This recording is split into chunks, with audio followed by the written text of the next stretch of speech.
একজন রাতের বেলা বই মরতেছে, আহাম্মকের আলামত। বইয়ের হেডলাইনে শিরোনাম আহাম্মকের আলামত। পড়তে পড়তে যায় যে আহাম্মকের আলামত, 1 নম্বরে মাথা ছোট, 2 নম্বরে দাড়ি লম্বা, আর 3 নম্বরে নিজে বডিও লম্বা, আরো কতগুলো দেখছে। কারণ সব পড়িয়ে টড়িয়ে ওর ভিতরে ভিতরে নিজেরই সারা দিতে, তো পিরাইডে তো আমার মধ্যে আছে। আয়না ধরে দেখতেছে যে আমার মাথাটা কি ঠিক আছে নাকি, আর দাড়ির অবস্থা কি। তা দেয় যে মাথাও ছোট, দাড়িও লম্বা। এখন চিন্তা করি, তো মাথারে তো আর পাম দিয়ে ভুলে বড় বানানো যাবে না, তো দাড়ি তো লম্বা, এইটার একটু কাটিয়ে খাটোল্লি করা, একদিক দিয়ে তো একটু কমলো। সকালবেলা পর্যন্ত অপেক্ষা না করিয়া কেসি কুচি খুঁজে পাইনি, এরপরে 1 মুঠ টাকা শূন্য, তাই এইভাবে 1 মুঠ ধরিয়ে নিচে উপর দিয়ে আগুন ধরাই দিয়েছে ওইটুকু।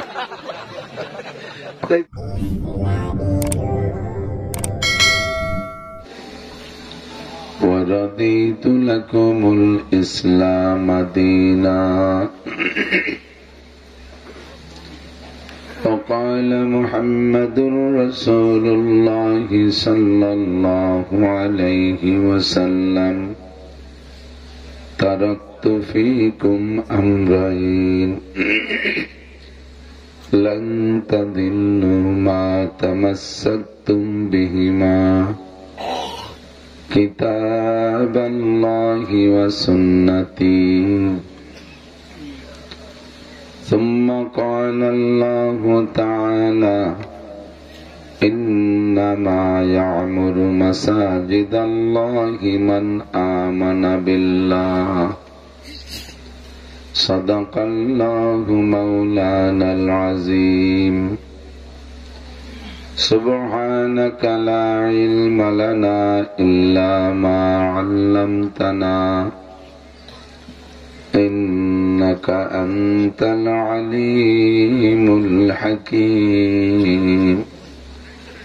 جزى الله عنا محمدا ما هو أهله سبحان الله وبحمده سبحان الله العظيم رب اشرح لي صدري ويسر لي أمري واحلل عقدة من لساني يفقهوا قولي رب زدني علما اللهم بارك لنا في رجب وشعبان وبلغنا رمضان اللهم أرنا الحق حقا وارزقنا اتباعه وأرنا الباطل باطلا وارزقنا اجتنابه সকলে বলি আমিন। সকলে জবান খুলে একটু দুরূদ শরীফ পড়ে নেই। আল্লাহুম্মা সাল্লি আলা মুহাম্মাদিন ওয়া আলা আলি মুহাম্মাদ কামা সাল্লাইতা আলা ইব্রাহিম ওয়া আলা আলি ইব্রাহিম ইন্নাকা হামিদুম মাজিদ। اللهم بارك على محمد وعلى آل محمد كما باركت على إبراهيم وعلى آل إبراهيم إنك حميد مجيد।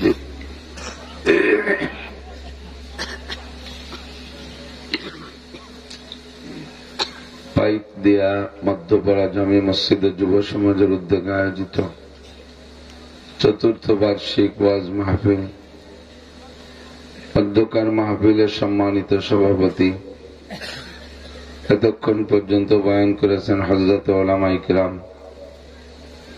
মসজিদের ইমাম সাহেব, খতিব সাহেব ও বিভিন্ন মসজিদ থেকে আগত আয়েম্মায়ে মাসাজিদ, এ অঞ্চলের অনেক অনেক উলামায়ে কিরাম, মাদ্রাসায় পড়ুয়া আজিজাম তোলাবা, প্রাণ প্রিয় আমার গোপালগঞ্জবাসী, পর্দার আড়ালে বসে থাকা মা বোনেরা, যুব সমাজের সকল সদস্যবৃন্দ, এ অঞ্চলের গণ্যমান্য উল্লেখযোগ্য ব্যক্তিবর্গ, আল্লাহ তাবারক ওয়া তাআলা শাহী দরবারে শুকর আদায় করি যে আল্লাহ পাক রব্বুল আলামিন একটা নামি দামি মাসের প্রায় মধ্যভাগে জুমার রাত্রে এতক্ষণ পর্যন্ত বসে সহি কোরআন হাদিসের আলোচনা আমাদেরকে করা ও শোনার তৌফিক দিলেন। সকলে পড়ি আলহামদুলিল্লাহ। হযরত মাওলানা ওমর ফারুক রহমানী আমাদের গোপালগঞ্জের ভিতরে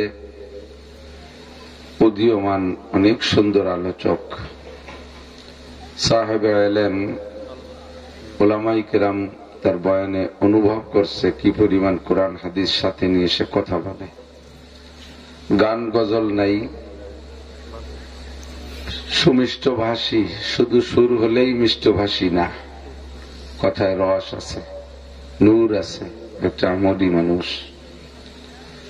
অনেক অনেক সুন্দর কথা ফাজাইলে রমজান, রমজানের আমাল সম্পর্কে বলেছে। আল্লাহ পাক তার কথার ভিতরে আরো নূর বাড়ায় দিক। তার জাত তার থেকে যা আমাদের শোনার সুযোগ দিলেন সে কথার পর আমাদের সকলকে আমল করার তৌফিক দান করেন। আমরা ওয়াজ করি, নসিহাত করি, মসজিদ করি, মাদ্রাসা করি, তাবলীগ করি, চরমোনায় যাই, তেলাওয়াত করি, জিকির করি, ফিকির করি, রমজানের ইবাদত, শবে বরাতের ইবাদত, মুহররমের ইবাদত, দৈনন্দিন 5 ওয়াক্ত নামাজ, যেগুলো আমরা ইবাদতের নামে করি, ইসলামের নামে করি, সবই আল্লাহর হুকুম, নবী পাক সাল্লাল্লাহু আলাইহি ওয়াসাল্লামের আমল ও আদেশ। আল্লাহর হুকুম আর নবী পাকের আমল ও আদর্শের সাথে যদি মিল হয় তাহলেই তার নাম ইবাদত, তাহলেই তার নাম ইসলাম। আমি আপনি যত সুন্দর করে করি, যদি আল্লাহর হুকুম আর রাসূল সাল্লাল্লাহু আলাইহি ওয়াসাল্লামের তরিকার সাথে না মেলে তাহলে ওটা ইবাদত হবে না। বুঝতেছেন কথা? বুঝতে হবে, না বুঝে হুজুকে আর দৌড়ানোর দিন নাই। আগে যা করছি তাই করতে হবে, এই সিদ্ধান্তের পর অটল থাকা এটা অমুসলমানদের স্বভাব। আমার লজিং এর পাশে ছিল এক হিন্দু মশাই, নাম তার খেপু মশাই। আমি পড়তাম, ছাত্র ছিলাম, লজিং এ থাকতাম, রাত্রেও মসজিদে ইমামতিও করতাম। বুড়ো আমাকে অনেক ভালোবাসত, কাছে এসে বসে আমার কাছে চুপ করে বসে থাকতো অনেকক্ষণ। আমি যতক্ষণ পড়তাম অতক্ষণ ডিস্টার্ব করতো না। যখন পড়া থেকে একটু ফারেক হতাম এরপর আমাকে বলতো, বাবা আমি কি দুটো কথা বলবো? আমার আব্বার বয়সী একজন মুরব্বী, যদিও হিন্দু, মুরব্বীদের কথার ভিতরে মখলেসদের শিক্ষা থাকে। উনরা যা সচক্ষে দেখছে তা আমরা বই পুস্তকে পড়ি। সানিদা কাই বুয়াদ মানান্দে দিদা, শোনা কথা কখনো দেখা কথার মতো হয় না। এজন্য ওনার থেকে আমি শুনতাম। অনেক অনেক ছোট ছোট মাকুল আমারে শিখাইতেন, আমি ওনার থেকে শিখেছি। আপনাকে লয়ে বিব্রত রহিতে আসে নাই কেহ অবনি পারে, সকলের তরে সকলই মোরা, প্রত্যেকে মোরা পরের তরে। সুন্দর একটা কথা, আমি ওনার থেকে শিখেছি। এরকম ছোট ছোট অনেক মাকুলা শিখতাম। তো উনি এসে আমাকে বুঝাইতে চাইতেন, ওনার বুঝ দিয়ে প্রথম বলতেন, বাবা কলমের কালির লেখা দিয়ে মনের কালি মুছা যায় না, এর জন্য আলাদা একটা কালি লাগে। সেই কালিটা হলো, উনি বলতে চাইতেন ওনার ভাষায়, যে বড়দের মুরব্বীদের সোহবত লাগে, যেটা আল্লাহ পাক বলেছেন কুনু মা'আস সাদিকিন। উনি তো কোরআন শরীফের আয়াত জানে না, উনার বুঝমত উনি বলতেন, তার তর্জমা হলো কুনু মা'আস সাদিকিন, সত্যবাদী বড়দের সাথী হও। তো বলতে বলতে উনি বলেন যে বাপ বড়দেরকে ভাবে শ্রদ্ধা করো, মা বাপকে ভাবে শ্রদ্ধা করো, দাদা দাদিকে ভাবে শ্রদ্ধা করো, এত বেশি শ্রদ্ধা করো। খুব বুঝাইতেন, শেষমেশ বলতে বলতে বুঝাইতেন যে গুরুজনকে শ্রদ্ধা করা এটা ভগবানের চাইতে বেশি জরুরি। ভগবানকে শ্রদ্ধা করা, সম্মান করা যতটা জরুরি, তার চাইতে আব্বা মাকে শ্রদ্ধা করা বেশি জরুরি। তো আমি ওনাকে এই জীবন বইরেই কয় 2 বছর পর্যন্তই কইছে। একদিন আমি ধরছি, জেঠা তো কয় বড় হলি, আমি জেঠা তো এই গুরুর শ্রদ্ধা ভগবানের চাইতে বেশি, এইটা কেন বলেন? কয় যে ভগবানকে তো দেখি নাই, গুরুর পেটে জন্ম নিছি, গুরুর মাধ্যমে দুনিয়া আসছি, অতএব গুরুই আমার প্রথম শ্রদ্ধা পাবে। গুরুকে খুশি করলে ভগবান খুশি হয়। তা আমি বললাম, তো গুরু সর্বপ্রথম গুরুকে আব্বা মা, তার ওনাদের গুরুকে দাদা দাদি, তার গুরুকে তার মা বাপ, এইভাবে পিছনের দিক নীতি থাকলাম। যাইতে যাইতে আমি বললাম, যেটা সর্বপ্রথম গুরুকে আমি তো নিতে চাচ্ছি হাওয়া আর আদম আলাইহিস সালামের কাছে, তো উনি তো আর ওনাকে নাম জানে না, চেনে না, তাহলে সর্বপ্রথম মা বাপ যে সে। আমি বললাম সর্বপ্রথম মা বাপ না হইলে তো আমরা এই কজন হইতাম না। এবার সর্বপ্রথম মা বাপরে বানালো কে? সর্বপ্রথম মা বাপকে যে বানাইছে সে যদি ওই প্রথম মা বাপকে না বানাইতো, তাহলে আমরা এই গোষ্ঠী শুদ্ধ থাকতাম কোন জায়গায়? ঠিক না? হাল আতা আলাল ইনসানি হিনুম মিনাদ দাহরি লাম ইয়াকুন শাইআম মাযকুরা। আমরা কেউই উল্লেখযোগ্য কিছু ছিলাম না। এখানে কি 100 বছর বয়সী মানুষ আছেন? মনে হয় না। তো 100 বছরের আগে, আজ থেকে 100 বছর আগে আমরা এই জায়গায় যে কয়জন আছি, একজনও দুনিয়ায় ছিলাম না। আরো চ্যালেঞ্জ করে বললাম, আগামী 100 বছর পরে এখানে যারা আছে এর একজনও দুনিয়ায় থাকবো না। কতক্ষণ? তাহলে আমরা এক সময় ছিলাম না, আবার এক সময় থাকবো না। এই দুনিয়ায় আসলাম যেই গুরুদের মাধ্যমে, সেই গুরুকে সৃষ্টি করলেন কে? এবার বললাম, যেটা প্রথম গুরু না হইলে এত গুরু তালাশ করে পাতাম না। এবার প্রথম গুরুকে বানাইলেন যে তিনি আমার আল্লাহ। আল্লাহ যদি ইহসান আর দয়া আর অনুগ্রহ কইরা প্রথম 2 মুরব্বীরে না বানাইতো, তাহলে আমরা অস্তিত্বেই আসতে পারতাম না। কাজেই দুনিয়ার সমস্ত গুরুদের চাইতে সৃষ্টিকর্তার শ্রদ্ধা সম্মান বেশি কিনা? যখন আমি এ পর্যন্ত নিয়ে যাইতাম, আসতো উনি একখান ধুতি পরে আমার কাছে, বুড়ো মানুষ, দিক বিদিক হারাই গেছে, দিক হারা হয়ে গেছে, ডলাডলি ঘষাঘষি করতে করতে ধুতি কান ফসাইতো, অনেক সময় পুরো খসে পড়ে যেত।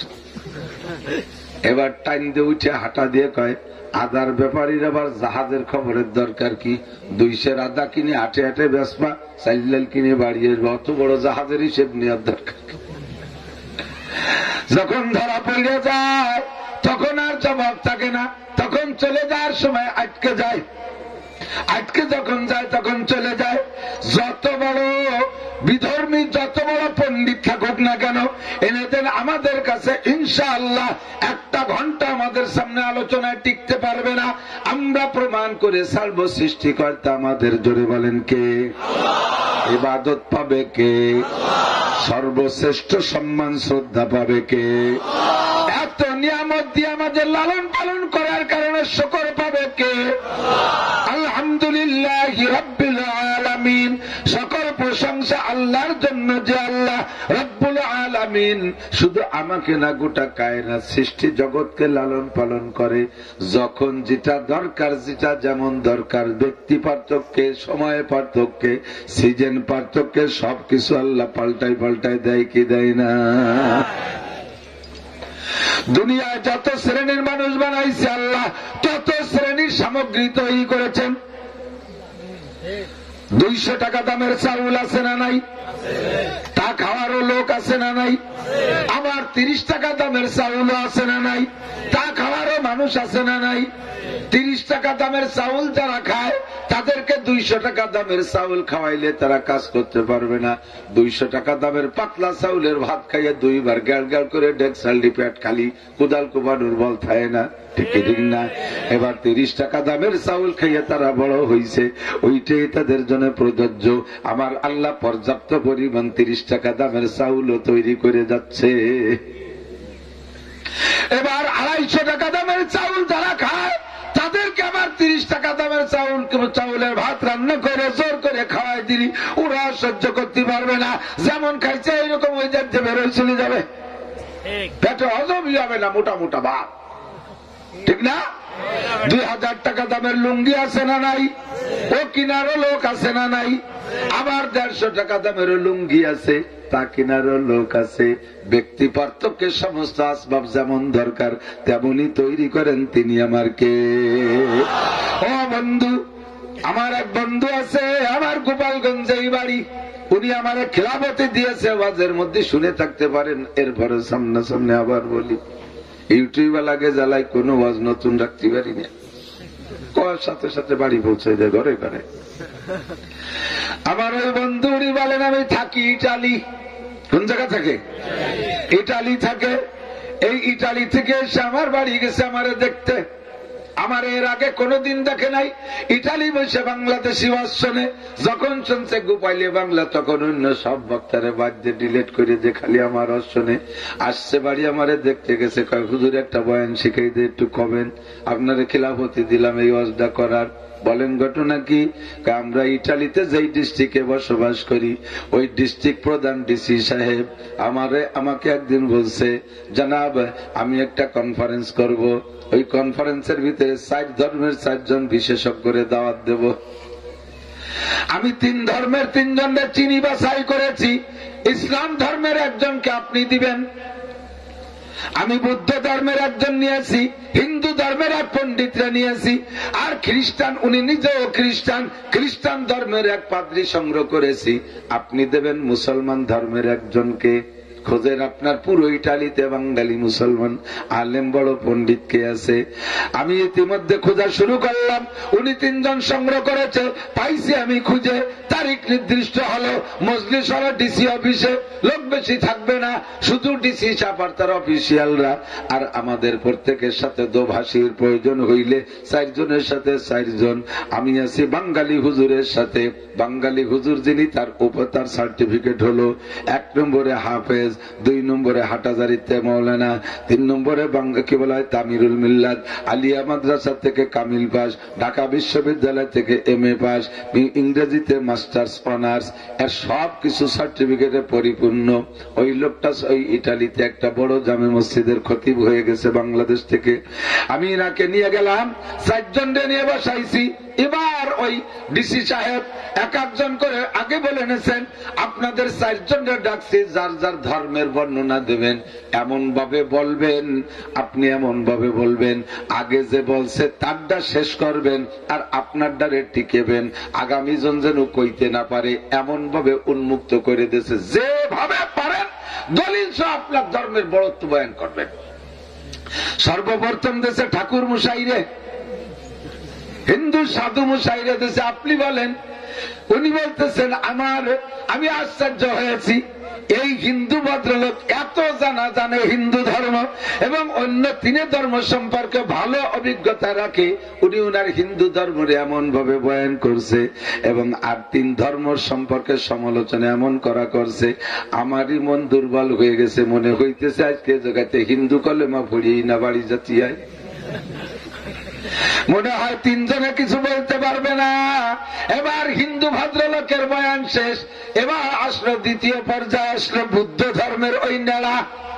বুদ্ধরাতে নেড়া নুড়ুয়াই, এই বুদ্ধের নেড়া লাল কাপড় বইরা বেকা হয়ে চলে আসছে। উনি আইসা ওনার দায়িত্ব হলো আগের জনরে দাবু দেবে আর সামনের জনরা যাতে কইতে না পারে এমন ভাবে বক্তব্য দিয়েছে বুদ্ধ ভদ্রলোক। হিন্দু ধর্ম 0+0 = 0, ডাইন পাশে 300, ওর কিচ্ছু নাই, একেবারে মাটি বানাই দিছে। আর সামনে আর 2 হুজুর যাতে কথা না কইতে পারে এমন ভাবে আটকাইছে। বুদ্ধ ধর্মই ধর্ম। সবাই আশ্চর্য হচ্ছে, ও কপালে কি বক্তব্য কয়।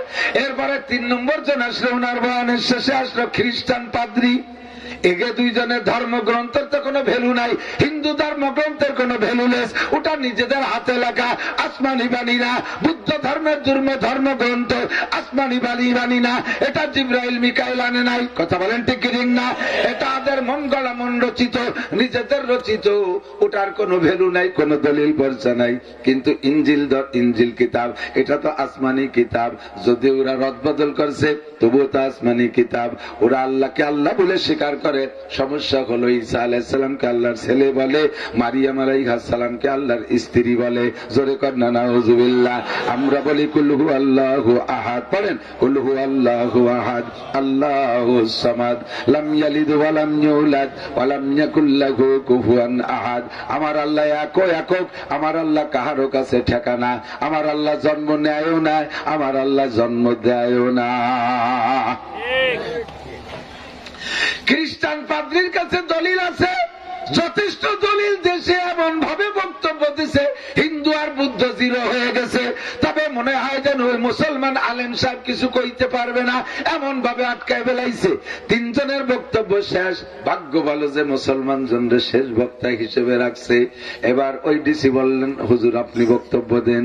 হুজুর বলতেছে, স্যার আমার কাছে এত দলিল আছে ইসলাম ধর্মের আর আমার আল্লাহ একত্বের, যেই দলিল আমি 100 বছর হায়াত পাইলে দিতে থাকবো, তবুও দলিল শেষ হবে না। তবে আমি অত দলিল দেব না, আমি মাত্র একটা দলিল দেব। স্যার আমরা 4 জন বড় আলেম আসছি, 4 ধর্মের 4 জন বড় আলেম, আমাদেরকে দায়িত্ব দেন। যার যার ধর্মগ্রন্থ বিশ্বের যেখানে আছে এগুলো ক্লোজ করব, জমা করব, আপনার সামনে জমা দেব। আপনি সমস্ত ধর্মগ্রন্থগুলো পুড়াই ছাই করে দেবেন, সবাইগুলো পুড়াবেন। হিন্দুদের কয়খানো পুড়াবেন, বুদ্ধদের কয়খানো পুড়াবেন, খ্রিস্টানদের ইঞ্জিল বাইবেল পুড়াবেন, যত কুরআন আছে সব পুড়াই ফেলবেন। এরপরে অর্ডার দেন আমাদের 4 জনকে, কার ধর্মগ্রন্থ হুবহু যেমন ছিল ওই রকম একখান কিডা লিখে দিতে পারবে। দেন বলেন কিনা পারবে। এবার ডিসি সাহেব কয়, সাধু তুমি কি পারবা? সাধু কয়, স্যার আমার ধর্ম যে দরকার না, আমার বই কান ফুড়াইয়েন না, এ আছে ঘরে তাই বুড়ো আঙ্গুল না চাই 2 টাকা মারিয়ে খাই। নেড়া কয়, স্যার আমার ধর্মগ্রন্থ পুড়াইয়েন না, একটু লাল কাপড় পরিয়ে পচিয়ে গলাইতে ধুয়ে মুছে খাই। স্যার পোড়ালি আর বানাতে পারবো না।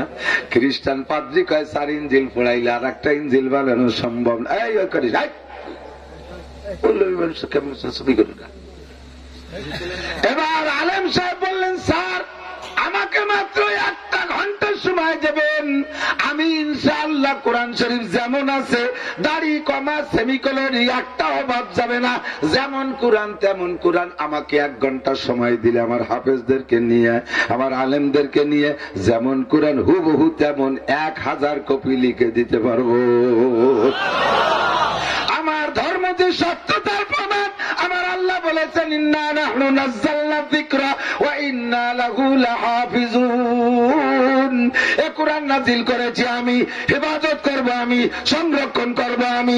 দুনিয়ার কোন বই পুস্তক বছরের পর বছর বই পড়াও হুবহু আদ্যপান্ত বিনা লুকমায় মুখস্থ করা যায় না। আমার কোরআন মাত্র 1 মাস 2 মাস 3 মাস 5 মাস 1 বছর 2 বছরে 30 পারা কোরআন শরীফ হুবহু তেমনই মুখস্থ করা যায় কি যায় না। এবার এক জায়গা কোন জায়গায় যেন একটা ছেলেরা পাগড়ি দিয়েছি, একটা হাফেজ ছেলেরা পাগড়ি দিয়েছি, মাত্র 55 দিনে হাফেজ হয়ে গেছে। 30 পারা কোরআন শরীফ 55 দিনে একেবারে বিনা লুকমায় দাঁড়িয়ে শোনাই দিতে পারে। এইটা হলো আমার ধর্মের সত্যায়িতের, আমার ধর্মের সত্যতার 1 নম্বর দলিল। কথা বলুন ঠিক কি না? আর একটা 2 নম্বর দলিল হলো, স্যার অন্যান্য ধর্মগ্রন্থ যা আছে প্রত্যেকটার ভিতরে কেউ না কেউর মধ্যে কিছু আঙ্গুল ঢুকাইছে।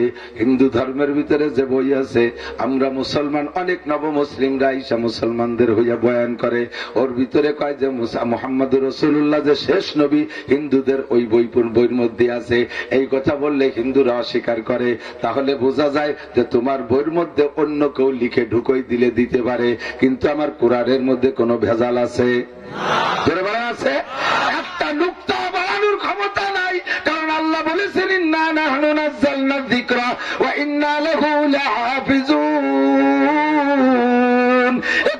নাজিল করেছে আমি, হেফাজত করব আমি। এখন বর্তমান পৃথিবীতে 3 কোটির উপরে হাফেজ আছে। লেখা কোরআন পড়াবি, সিনার কোরআন কি দিয়ে পড়াবি? কথা কেন ঠিক কি ঠিক না? সিনার কোরআন শেষ করতে গেলে সব হাফেজ রে মারতে হবে। ইনশাআল্লাহ কোনদিন পারিস নাই, আর কোনদিন পারবিও না। দলিল দিয়ে এত সুন্দর করে বুঝাইলেন মাওলানা। এরপরে ডিসি সাহেব বলতেছেন আমিও জানি ইসলাম ধর্ম সঠিক, সুবহানাল্লাহ, তবে কেন পরিবর্তন হইয়া খ্রিস্টান থেকে হিন্দু মুসলমান হই না? পূর্বপুরুষ ধরে একটা কাজ করে আসতেছে, এইটা ছাড়ি কি কইরা? হিন্দুরে আটকায় দেবেন, বলবেন জীবন ভরে সবাই করে আসতেছি, এত তাড়াতাড়ি ছাড়ি কি কইরা? এটা হলো অমুসলমানদের ভাষা। কতক্ষণ আল্লাহ তা বলেন ভালো করে মনে রাখবেন, কিচ্ছা শুনবেন না, খালি বুঝবেন আমি কি কইতে চাইতেছি। আল্লাহ হে নবী, তুমি উম্মতকে যখন বলবা এই যে আল্লাহ পাক নাজিল করেছে ইসলাম এইরকম, ইসলাম এইরকম, শরিয়াত এইরকম, ইবাদত এইরকম বলবা, যখন তারা সম্পূর্ণ বুঝবে না তা না, তাদের জ্ঞান আছে, দুনিয়ার সব বোঝে, এটাও তারা বোঝে, কিন্তু চলে যাওয়ার সময় তারা বলবে বালনাত্তাবিউ মা ওয়াজাদনা আলাইহি আবানা। হুজুর যা কইছেন কথা খারাপ কর নাই, কোরআন হাদিস আছে সব ঠিক আছে, তবে পূর্বপুরুষদের একটা কাজ করে আসতেছি, এইটা এত তাড়াতাড়ি ছাড়ি কি কইরা? হিন্দু বৌদ্ধ খ্রিস্টানের কথা এইরকম, মুসলমানরা যদি বুঝাই এইটা বেদাত, ওইটা শরিয়াত, এইটা শিরিক, এইটা কুফর, এইটা বেদাত, এইটা ইবাদত, যখন বলি তখন বোঝার সময় বোঝে, চলে যাওয়ার সময় কয় হ উনাকে গেছে, আমাকে সেই হুজুরা কম জানে নাকি? একদিন ধরে করে আইছি আর আজকে করলেই ছেড়ে দিলাম। তোমার মধ্যে আর হিন্দুর মধ্যে পার্থক্য নাই, তোমার মধ্যে হিন্দুর মধ্যে পার্থক্য নাই। আগের অনেক জিনিস ছাড়িয়ে দেওয়া, নতুন কিছু পাইতেছ আর নিচ্ছ। আমাদের দেশের মুসলমান মুরব্বীরা সাক্ষী দেন, আজ থেকে 4-5 পুরুষ আগে আপনাদের মুরব্বীদের ঘরে যে দলিল আছে, জায়গা জমির দলিল, দেখবেন কোন কোন দলিলের ভিতরে লেখা আছে নামটা মুসলমানের, কিন্তু শুরুতে মোহাম্মদ শব্দ লেখা নাই, শুরুতে আছে সিরি আব্দুল মালেক, সিরি আব্দুল খালেক, সিরি আব্দুল জব্বার, আছে না নাই? খুঁজলে পাবেন। যান ফরিদপুর যাইয়া বড় বড় ফাইল আপনি খোঁজেন, ইনশাল্লাহ পাইবেন। এতে প্রমাণ করে যে আপনার 5 পুরুষ আগে ওই আব্দুল মালেক ছিল সিরি হরিপদ ছিল, কলেমা পইরা আব্দুল মালেক হইছে, কিন্তু এখনো সিরি পাল্টাইয়া মোহাম্মদ লিখতে সাহস পাচ্ছে না, এখনো সিরি পাল্টায় মোহাম্মদ লিখতে পারে না। ও বন্ধু, 5 পুরুষ আগে মুসলমান ছিল, হিন্দু ছিল, হিন্দুয়ানি রসম আমরা অনেক পালন করছি, এখনো পর্যন্ত আমাদের ভিতর থেকে সম্পূর্ণ হিন্দুয়ানি কালচার চলে যায় না। অনেক ভাষা আমাদের মধ্যে হিন্দুদের এখনো আছে। আমি বলে থাকি মাঝে মধ্যে, দিক তাকান, রাতের বেলা যদি ঘর ঝাড়ু দেয়, বাইরে ফেলানোর সময় বিটি রাখায়, রাতে ঘর ঝাড়ুতে বাইরে ফেলাতে নাই, লক্ষ্মী বেচার হয়। কয় না রাতের বেলা আইছে মানে বাইরে বেলাইছে, লক্ষ্মী বেচার হয়। স্যান্ডেল বাইতে মাথায় উঠিসছে, লক্ষ্মী বেচার হয়। লক্ষ্মী কিরা? তোমার দেবতা। লক্ষ্মী তোমার আল্লাহ। লক্ষ্মী কাদের দেবতা জানেন না? লক্ষ্মী পূজা কারা করে? হিন্দুরা লক্ষ্মী পূজা করে। এখনো তুমি মুসলমান হয়ে লক্ষ্মী পূজা করো, বোঝা যায় তোমার পূর্বপুরুষ লক্ষ্মী পূজা করতো, সেই লক্ষ্মী এখনো তোমার ঘরের থেকে বের হয় নাই। লক্ষ্মী হলো মুসলমানদের, হিন্দুদের দেবতা, তারা পূজা করে। লক্ষ্মীরে যদি পূজা করে আল্লাহ খুশি না বেজার? জোরে কান, আল্লাহ খুশি না বেজার? তাহলে লক্ষ্মীরে যদি বেজার করে তাহলে আল্লাহ খুশি না বেজার? বোঝেন নাই? লক্ষ্মীরা খুশি করলে আল্লাহ বেজার, আর লক্ষ্মীরা বেজার করলে আল্লাহ খুশি। তাহলে রাতের বেলা আইকেবানি বেলাইলে যদি লক্ষ্মী বেজার হয় তাহলে খুশি হয় কিনা? তাহলে এবার আইকেবানি বেলাবেন না রাখবেন? রাতের বেলা ঘর ঝাড়ুতে বাইরে ফেলাইলে লক্ষ্মী বেজার হয়, খুশি হয় কে? তাহলে আল্লাহরে খুশি করতে হলে রাতের বেলা ঘর ঝাড়ুতে বাইরে ফেলাতে হবে। কতক্ষণ হবে কি হবে না? এই সমস্ত রসুম গুলো এখনো পর্যন্ত আছে, আমাদের মুসলিম সমাজে প্রচলিত আছে। সকালবেলা দোকান খুলছে, বিশাল দোকান, লাখ লাখ কোটি কোটি টাকার মাল, বক্স ভরা, ডেস্ক ভরা, 100 ভরা টাকা রয়েছে। ফজরের নামাজ পড়ে আল্লাহর বান্দা তসবিহ হাতে হইলে সুরকিরাত মশক, সুরকিরাত তসবিহ তাহলিল পড়তে পড়তে আইসা দোকান খুলছে, শাটার খুলে দিয়ে 100 সামনে করে বইছে। 112 টাকা। ফকির আইসা কয় বাবা কিছু ভিক্ষা দেন, কিছু ভিক্ষা দেন। ওই লোক কয় বাবা মাফ চাই, বনি করি নাই। কি করে বনি করে না, 60 করি নেই, বনি করি নাই, 60 করি নাই, বাবা মাফ চাই। 112 টাকা এখনো পর্যন্ত হিন্দুদের মতো আকীদা রয়েছে। দোকানে আসার আগে যদি দোকান থেকে সকালে দেওয়া হয় তাহলে দিন যাবে দিতি। সকালবেলা বাড়িতে পান্তাকে বেরোইলে, বাড়িতে পান্তাকে বেরোলে দিন যাবে পান্তা খাতি। এইগুলো সব অমুসলিম আকীদা। ওই লোকটা ফকিরের কাছে মাফ চাই, বাবা মাফ চাই, বাবা মাফ চাই। এখনো 60 করি নেই, বনি করি নেই। ফকির কাজ দিলাম তোমারে মাফ করে, তুমি যেন দিনের মধ্যে বনি করতে না পারো। দিলাম আমি এটা আইছিলাম তোর কাছে বনি করতি, তুই যদি আমারে বনি করতে না দিলি, তুই বনি না করলে আমার কি কথা না? তোমার চাইতে ফকিরের দোয়া আল্লাহর কাছে বেশি কবুল হয়। একে চশমে জাদান গা পেলা যা শাহনাবাসী, শায়াদ কেনে গা কুনাদা গাহনাবাসী, শায়াদ কেনে গা কুনাদা গাহনাবাসী। কোন সময় দোয়া কবুল হয় তুমি জানো না? ফকির যখন কইছে বাবা মাফ চাই, ফকির যখন কয় তুই যেন দিনের মধ্যে 60 করতে না পারিস, ওই সময় আল্লাহ খাতা কলম নিয়ে বইছে দোয়া কবুল করতে। আমল নামা তোমার ডা কবুল হয়ে গেছে ফকিরের দোয়া। এবার দিন ভরে মানুষ খদ্দের আসে, মাল সব তোমার দোকানে ভালো দেখে শুনে চয়েস করে পাশের দোকানেতে কিনে নিয়ে যায়। তোমার দোকানে সারাদিন কিনা বেচা নাই, আজও নাই, কাইলও নাই, সপ্তাহ ধরে নাই, পুরো রমজান মাস ভরে চলে গেছে, একটা কিনা বেচা নাই। এবার কিনা বেচা না থাকলে তো দোকানের একটা খরচ আছে, ওই খরচ চলতেই তালে আছে। বড় বড় পীর বাবাকে দরবারে গরু ছাগল মান্নত কইরা, বাবার দরবারে মাজারে এখানে ওখানে মান্নত কইরা ওখান থেকে পরোয়ানা কিনে নিয়ে আসে। আল্লাহ কায় কোনো পরোয়ানা কাম হবে না। তোর বাবারে তাবিজি ভরে ঝুলেও যদি দোকানে ঝুলই তুই, তবুও কোনো তোর 60 পরিবর্তন হবে না, তোর ভাগ্য পরিবর্তন হবে না। আমার ফকিরের দোয়া আমি কবুল করে নিছি। মহিলারা ঘর ঝাড়ু দেওয়ার আগে ভিক্ষা দেয় না, দোকান ঝাড়ু দেওয়ার আগে ভিক্ষা দেয় না, বেলা গড়ে যাওয়ার পরে ভিক্ষা দেয় না, বাড়ির উত্তর দিক দিয়ে যদি ফকির ঢোকে তারা ভিক্ষা দেয় না। এইটা নাকি কুলক্ষণ। এই লক্ষণ বিশ্বাস করা মুসলমানদের কারবার। ভাদ্র মাসে বিলাই বার করতে নাই, শ্বশুর বাড়ি জামাই বাড়ি ফিসে সলা ফিসে দিতি নাই, মুরব্বীকে জুতো দিতি নাই। জুতো না দিতে হয় দেবে কি? মুরব্বীর তো টাকা নাই জুতো কিনা, তুমি যদি না দাও তাহলে কি হবে? এইগুলো সবার মুসলিম আকীদা আমাদের মধ্যে এখনো রয়ে গেছে। ও দোস্ত, মানুষ মারা যাওয়ার পরে হিন্দুরা আমাদের দেশে আছে, এখনো পর্যন্ত আছে। হিন্দুরা মানুষ মারা গেলে ওই মানুষটা পোড়াইতে নেয়, ওই জায়গা তারা কাঠ আগায় দেয়, কাঠ বয়ে বয়ে দেয়। এই কাঠ যারা বয়ে দেয় এদের নাম রাখছে কাঠুরিয়া। ওই মানুষ পোড়ানোর পরে 3 দিন 4 দিন পরে তারা এই কাঠুরেদেরকে খাওয়াইতো, সেই কাঠুরে খাওয়া হিন্দুগুলো সবে মাত্র কলেমা পড়ে শ্রী আব্দুল মালিক হইছে। এবার কলেমা পড়াইছে যে হুজুররা, সে হুজুরকে কয় হুজুর আগে তো আমরা মানুষ মারা গেলি 3-4 দিন পরে 4 ডাইল ভাত খাতাম, এখন মুসলমান হয়ে কি কপালেতে সবই ধুয়ে গেল, আমরা খাবো না হুজুর, আমাকে নাই খাওয়া দাওয়া নাই। হুজুরটা ঠিক আছে তোমরা আসবা, আমরা 4 দিনের দিন এই খাওয়া দাওয়াটা করবো, একটা অনুষ্ঠান করব। হুজুর এই মানুষগুলোকে মন খুশি করার জন্য প্রাথমিকভাবে ওখানে বললেন, হ্যাঁ 4 দিনের দিন আইসো, আমরা দোয়া মোনাজাত করবো, আমরা মিলাদ কিয়াম করবো, বলে বলে আমরা কিছু খানা দাঁড়ানো অ্যারেঞ্জ করবো। এই মানুষগুলোকে আটকায় রাখার জন্য প্রাথমিক সবক এরকম দিয়েছেন। এইটা ওই সময় জায়েজ ছিল, কারণ ইসলাম শুরু হয়েছে একরকম, ইসলামের ফাইনাল হয়েছে আর এক রকম। আবু দাউদ শরীফ 151 পৃষ্ঠার ভিতরে একটা হাদিস আছে। আল্লাহ সাহাবী বলেন, আল্লাহ নবী সাল্লাল্লাহু আলাইহি সাল্লামের কাছে একজন কাফের আইছে, মুসলমান হওয়ার জন্য নিয়ত করে আসছে। আইসা বলতেছে, ইয়া রাসূলুল্লাহ আল্লিমনিল ইসলাম, হুজুর কলেমা তো পড়ছি, এখন আমার ইসলাম শিখিয়ে দেন। হুজুর কয় 1 নম্বরে আন তুকিবাস সালাহ, কলেমা পড়ার পরে ইসলামের প্রথম সবক হলো নামাজ। জোরে বলেন আর একটু। মুসলমানের প্রথম সবক কি যুবক?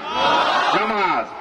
লোকটা জিজ্ঞেস করলেন কাম্মাররা ইয়া রাসূলুল্লাহ, হুজুর কয়বার পড়া লাগবে, কিরকম পড়া লাগবে, কাইফা সালাত, নামাজ কেমন? হুজুর বলেন ইযা কুনতুম ইলাস সালাতে ফাগসিলু ওয়াজহাকুম ওয়া আইদিয়াকুম ইলাল মারাফিক ওয়ামসাহু বিরুউসিকুম ওয়া আরজুলাকুম ইলাল কাবাইন। নামাজ পড়ার আগে ওযু বানাতে হবে, বিনি ওযুতে নামাজ পড়া যাবে না। নামাজের ফরজ 13টা।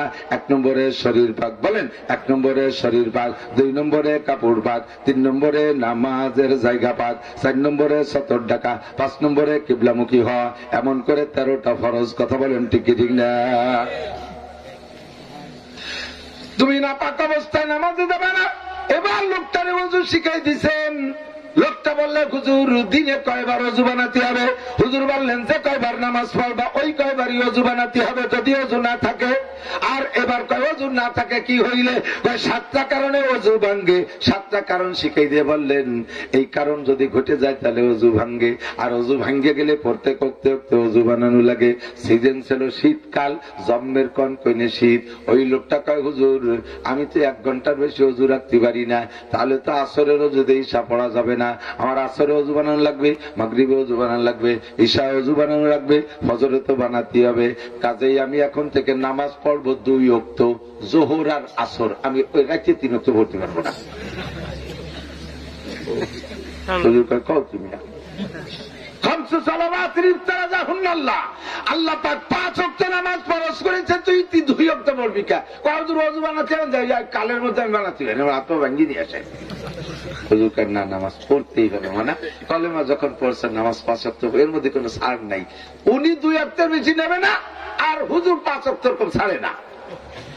ইতিমধ্যে জিবরিল আলাইহিস সালামকে আল্লাহ পাক পাঠাইতেছে। জিবরাইল আইছে নবী পাকের কানে কানে বলতেছেন, ওগো নবী ওই লোকটা যা নেয় তাই তারে দেন। ওরে 5 ওয়াক্ত জোর করে দিতে গেলেও 1 ওয়াক্ত নেবে না। ওই একটু পরে হয়তো বলে ফেলতে পারে থৌ তোমার কলেমা ফেরত, আমি নামাজ পড়বো না, কলেমাও নেব না, যাও তোমার এই কলেমায় যদি এত কঠিন ইবাদত হয় পড়বো না। ও 1 ওয়াক্ত নেবে না, ওরা যে কয়েকত নিতে চাই তাই তারে দিয়ে দেন। লোকটা কয় আমি 2 ওয়াক্ত পড়তে পারি। হুজুর বললেন ঠিক আছে যাও 2 ওয়াক্ত পড়ো। আসলে কি নামাজ 2 ওয়াক্ত? কয় ওয়াক্ত? 5 ওয়াক্ত নামাজ। ওই ঘটনার ওখানে উপস্থিত ছিলেন আবু বকর, উমর, উসমান, আলী, বড় বড় 4 সাহাবা। এই লোকটা 2 ওয়াক্ত নিয়ে চলে গেছে। বাড়ি যাইয়া দেখে যে সবাই 5 ওয়াক্ত পড়ে আর ও পড়ে 2 ওয়াক্ত। সবাই ওর সাথে গ্যাঞ্জাম লাগাবে কি লাগাবে না? সবাইকে আমি আর 2 ওয়াক্ত পড়ে কেন? ও যদি এবার বলে যে আমারে হুজুর কইছে 2 ওয়াক্ত পড়তে, কথা কি মিথ্যা? কতক্ষণ? এখন যদি কয় 2 ওয়াক্ত হুজুর পড়তে বলছে, এই কথা বললে স্থানীয়রা কি বিশ্বাস করবে? এবার ওরে কয় আমার সাক্ষী আছে বড় 4 মুরব্বী, জিজ্ঞেস করো। ওই 4 জনের কাছে যে তারা জিজ্ঞেস করছে, 4 জনে কয় হ্যাঁ হুজুর ওরে 2 ওয়াক্ত পড়তে বলছে। হুজুর তারে 2 ওয়াক্ত পড়তে বলছে, তাহলে হাদিসটা সহি, ওই লোকটার হাদিস সহি, নবী তারে 2 ওয়াক্ত পড়তে বলছে।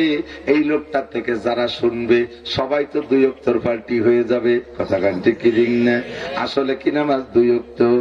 বন্ধুরে লোকটা কিছুদিন 2 ওয়াক্ত পড়ছে, এরপরে কয় নবী তো আমারে 5 ওয়াক্তর কথাই বলছিলেন, দেখি আর 1 ওয়াক্ত বাড়াতে পারি নাকি। যোহর আসরের সাথে এবার মাগরিব পড়া শুরু করলেন। কিছুদিন পড়ার পরে এবার কয় দেখি আর 1 ওয়াক্ত পারি নাকি। এবার ঈশা শুরু করলেন, করতে করতে এরপরে ফজরও পড়লেন। লোকটা এবার 5 ওয়াক্তের পাবন্দী হয়ে গেলেন। এই লোকটা 5 ওয়াক্ত কমপ্লিট করে নবী পাকের সাথে সাক্ষাতে আসছে। নবী পাক তারে রাতের বেলায় মসজিদে নববীতে মেহমান বানায় রাখছে। মসজিদে নববীর গায়ে আল্লাহর নবীর ঘর।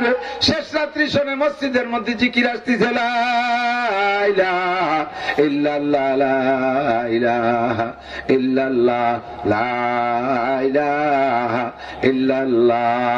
এই গুনগুন জিকিরের আওয়াজ শুইরা নবী মসজিদে আসে। এসে বলে মানান তারে তুমি কে? কানাল্লাযী হুয়া, হুজুর আমি সেই ব্যক্তি যেই ব্যক্তি 2 ওয়াক্তের বেশি নামাজ পড়তে চাইছিলাম না। হুজুরকে এখন কয় ওয়াক্ত পড়ো? হুজুর 5 ওয়াক্ত পড়ি তো পড়ি, আবার তাহাজ্জুদও পড়ি। হুজুর আজকে আপনার মসজিদের মেহমান, আমি তাহাজ্জুদও পড়েছি। হুজুর কয় কেন তুমি এত কষ্ট করে কেন ওঠো, কি দরকার আছে? লোকটা কয় হুজুর শেষ রাত হইলে কে যেন আমারে ডাকে, আমার কানে আওয়াজ আসে কে যেন আমারে ডাকে। শেষ রাত আসলে কে যেন আমারে ডাকে, আল্লাহ মুস্তাগফিরিন ফাগফির আল্লাহ। এ গুনাহগার কে আছিস, জীবন ভরে 33 কোটি দেবদেবীর পূজা করেছিস, এখন কলেমা পড়েছিস, আয় আমার কাছে আয়। মদ খাইছিস, গাঁজা খাইছিস, খাইছিস, হিরোইন খাইছিস, জাবা খাইছিস, আয় চলে আয়। জিনা করেছিস, ব্যভিচার করেছিস, কে আছিস চলে আয়। কে যেন আমার কানে এভাবে ডাকতে থাকে, আমি আর বিছানায় শুয়ে থাকতে পারি না। তাই হুজুর আমি তাহাজ্জুদের নামাজ পড়ি, রাতের বেলা গোসল ফরজ হইলে তাও করি, ঠান্ডা পানি দিয়ে ওযু বানাইয়া আমি জিকির করি। বন্ধুরে, ওই লোকটা শুরুতে তার ইসলামের শুরু ছিল 2 ওয়াক্ত, এখন তার ইসলাম চলতেছে 8-9 ওয়াক্ত নামাজ দিয়া। 5 ওয়াক্ত পড়ে তো পড়ে, ইশরাকের নামাজ পড়ে, আওয়াবিনের নামাজ পড়ে, তাহাজ্জুদের নামাজ পড়ে, চাশতের নামাজ পর্যন্ত পড়ে। এখন 9 ওয়াক্তে তার দিন চলতে আছে। বন্ধু, ইসলামের শুরু একরকম, শেষ হবে আর একরকম। কথা বলেন ঠিক ঠিক না? শুরুটা ইসলাম, শুরুটাও ইসলাম, তবে এটা অপূর্ণ ইসলাম, শেষটা হবে পরিপূর্ণ ইসলাম। এ যুবক ভালো করে মনে রাখো, আমার মুরব্বী বাবারা বুঝে নেন, কথা সব মনে রাখতে হবে। আল্লাহু আকবার। মদিনায় যাওয়ার পরে, মদিনায় গেছে নবী পাক, শান্তিতে খুশিতে গেছে না দুঃখ মনে গেছে? বুঝেন নাই কি কইছি? নবী মক্কা ছাইড়া মদিনায় যায়, যাওয়ার সময় পিছনের দিক ফিরে ফিরে তাকায় আর কান্দে। মক্কা ছেড়ে দিনের নবী মদিনাতে যায়,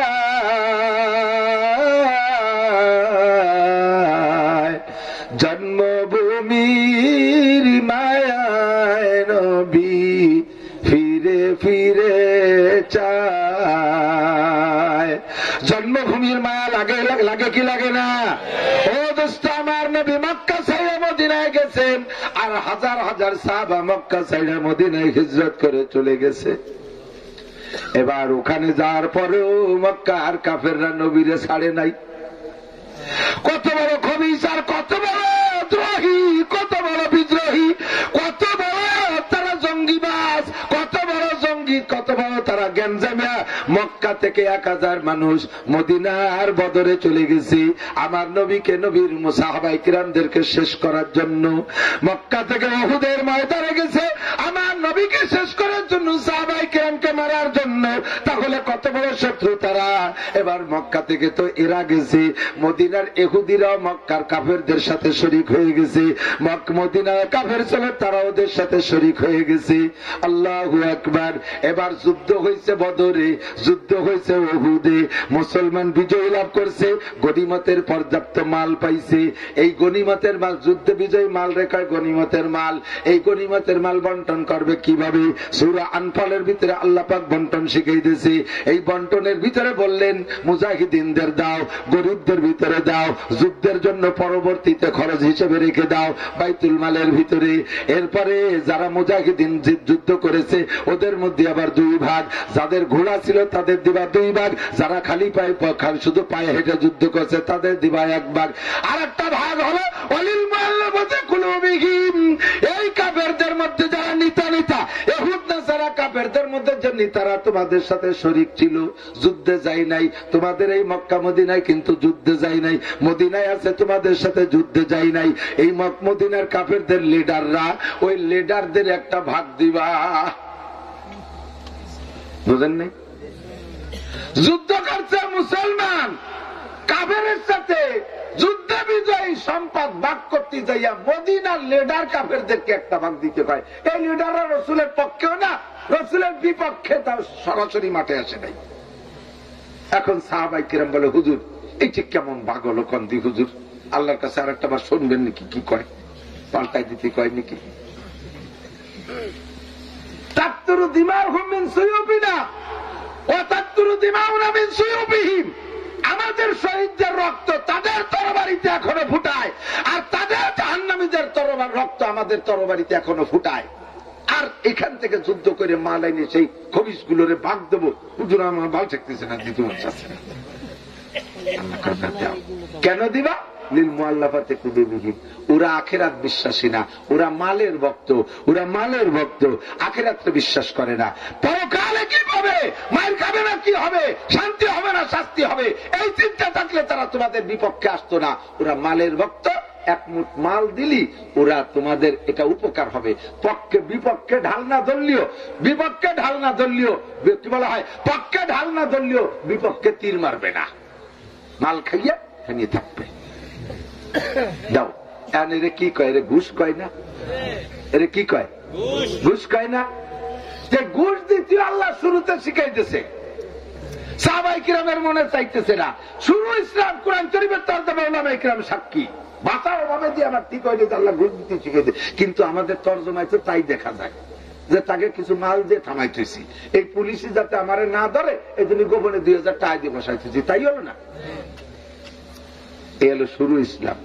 যখন মক্কা বিজয় হয়ে গেছে 8 সালে 8 হিজরিতে, এবার সুদে আসলে উসুল করার জন্য আল্লাহ শিখাই দিয়েছে, আর দিবা তো না, দিবাই না, এক ভাগও না। ফাজরিবুহুম ফাওকাল আনাক ওয়াজরিবু মিনহুম কুল্লা বানান ফাকতুলুহুম হাইসু ওয়াজাতুহুম। এই লিডার আর নেতা যারা এতদিন খাইছে, জব্বের কান কাজ হারিয়ে দিবি, বাড়ি দিবি মাথায় তুলে, পড়ে যাওয়ার পরে পিঠে গিরে ছুটাই ফেলাই দিবি, জিনারে যে টাকা পাইবি পাড়ায় ধরে জবই দিয়ে যা খাইছে সব পাশাই দিবার হইনি। আর এবার ধুমসা মারামার। এখন সাহাবায়ে কিরাম খুশি, জি জি হুজুর ঠিক আছে। হুজুরকে এর জন্য এই পরিস্থিতির শিকার হইয়া একটু করা লাগছে। আমার আল্লাহ জানে কি জানে না? বদরের যুদ্ধে আল্লাহ তাআলা 5000 ফেরেশতা পাঠাইছে। কয় হাজার? এত ফেরেশতা লাগে? এক আজরাইল দিয়ে সাইডি দিলি দিন মাই দিয়ে শোয়াই ফেলাই দিয়ে লাখ লাখ কোটি কোটি মুহূর্তের মধ্যে, ঠিক না?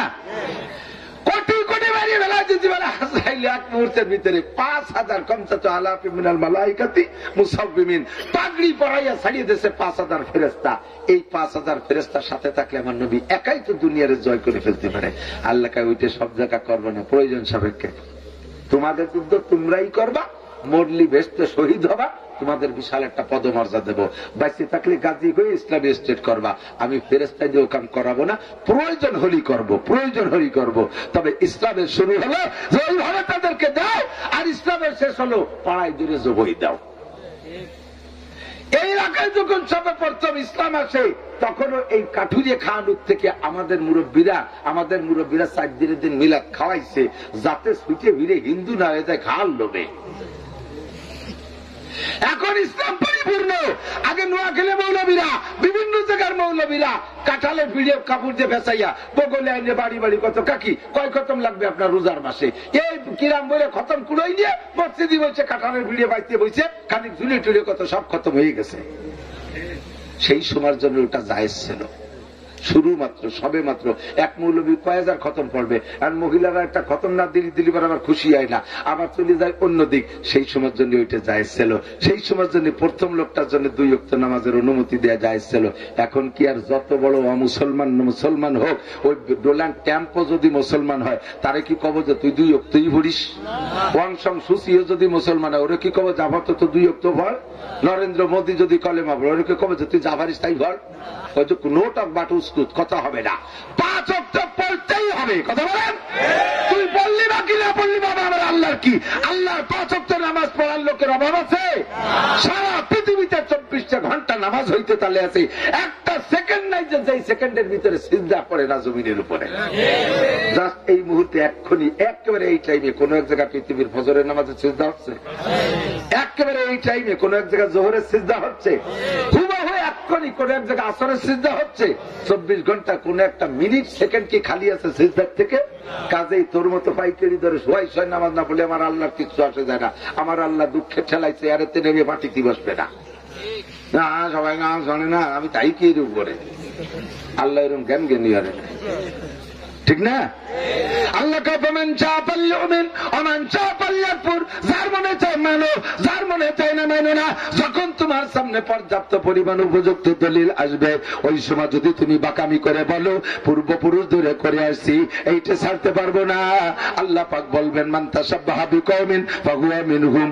এই কথা হিন্দুদের, এই কথা বুদ্ধদের, এই কথা খ্রিস্টানদের, জানার পরও তারা কয় পূর্বপুরুষের বিধান ছাড়তে পারবো না। তুমিও তাই বললে, কাজেই তোমার সাথে তার হাসর হবে। বিদআতের প্রশ্রয় ইসলামের মধ্যে নাই, ঠিক কি ঠিক না? আল্লাহ পাক রব্বুল আলামিন নবী পাককে দিন প্রচারের জন্য ছেড়ে দিয়েছেন।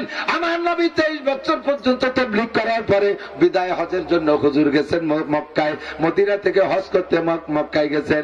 নবীর হজে যাওয়ার সময় জানে না যে এইটা আমার জীবনের বিদায় হজ। হুজুর স্বাভাবিকভাবে হজ করতে গেছেন। হজের ময়দানে যে আরাফাতের ময়দানে আসরের নামাজের পরে 9 তারিখ জিলহজ মাসের 9 তারিখ আসরের নামাজের পরে মাগরিবের আগ পর্যন্ত হুজুর খুতবা দিয়েছেন। ওই খুতবার ভিতরে হুজুর বয়ান করতেছেন। ওই বয়ানের ভিতরেই হযরত জিবরিল আলাইহিস সালাম আয়াত একটা নিয়ে আসে।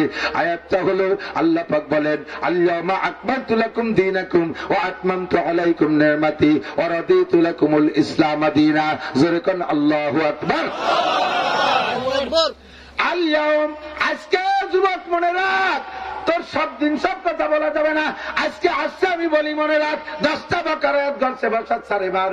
আজকে তুমি যুবক আছো, এই কথাগুলো একদিন তোমার লাগবে। দোস্তরে কুরআনের বয়ান দুনিয়া থেকে চলে যাচ্ছে, মাঠ গরম হয়ে যাচ্ছে সুর আর গান গজল দিয়া।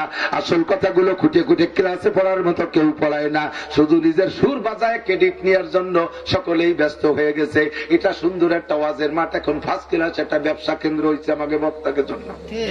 সুন্দর একটা কমার্স, অত্যন্ত সুন্দর একটা ব্যবসা। এই ব্যবসায় কে কোথায় মাঠ দখল করতে পারে সেই চেষ্টা চলতেছে, কোন কায়দায় মাঠ দখল করা যায়।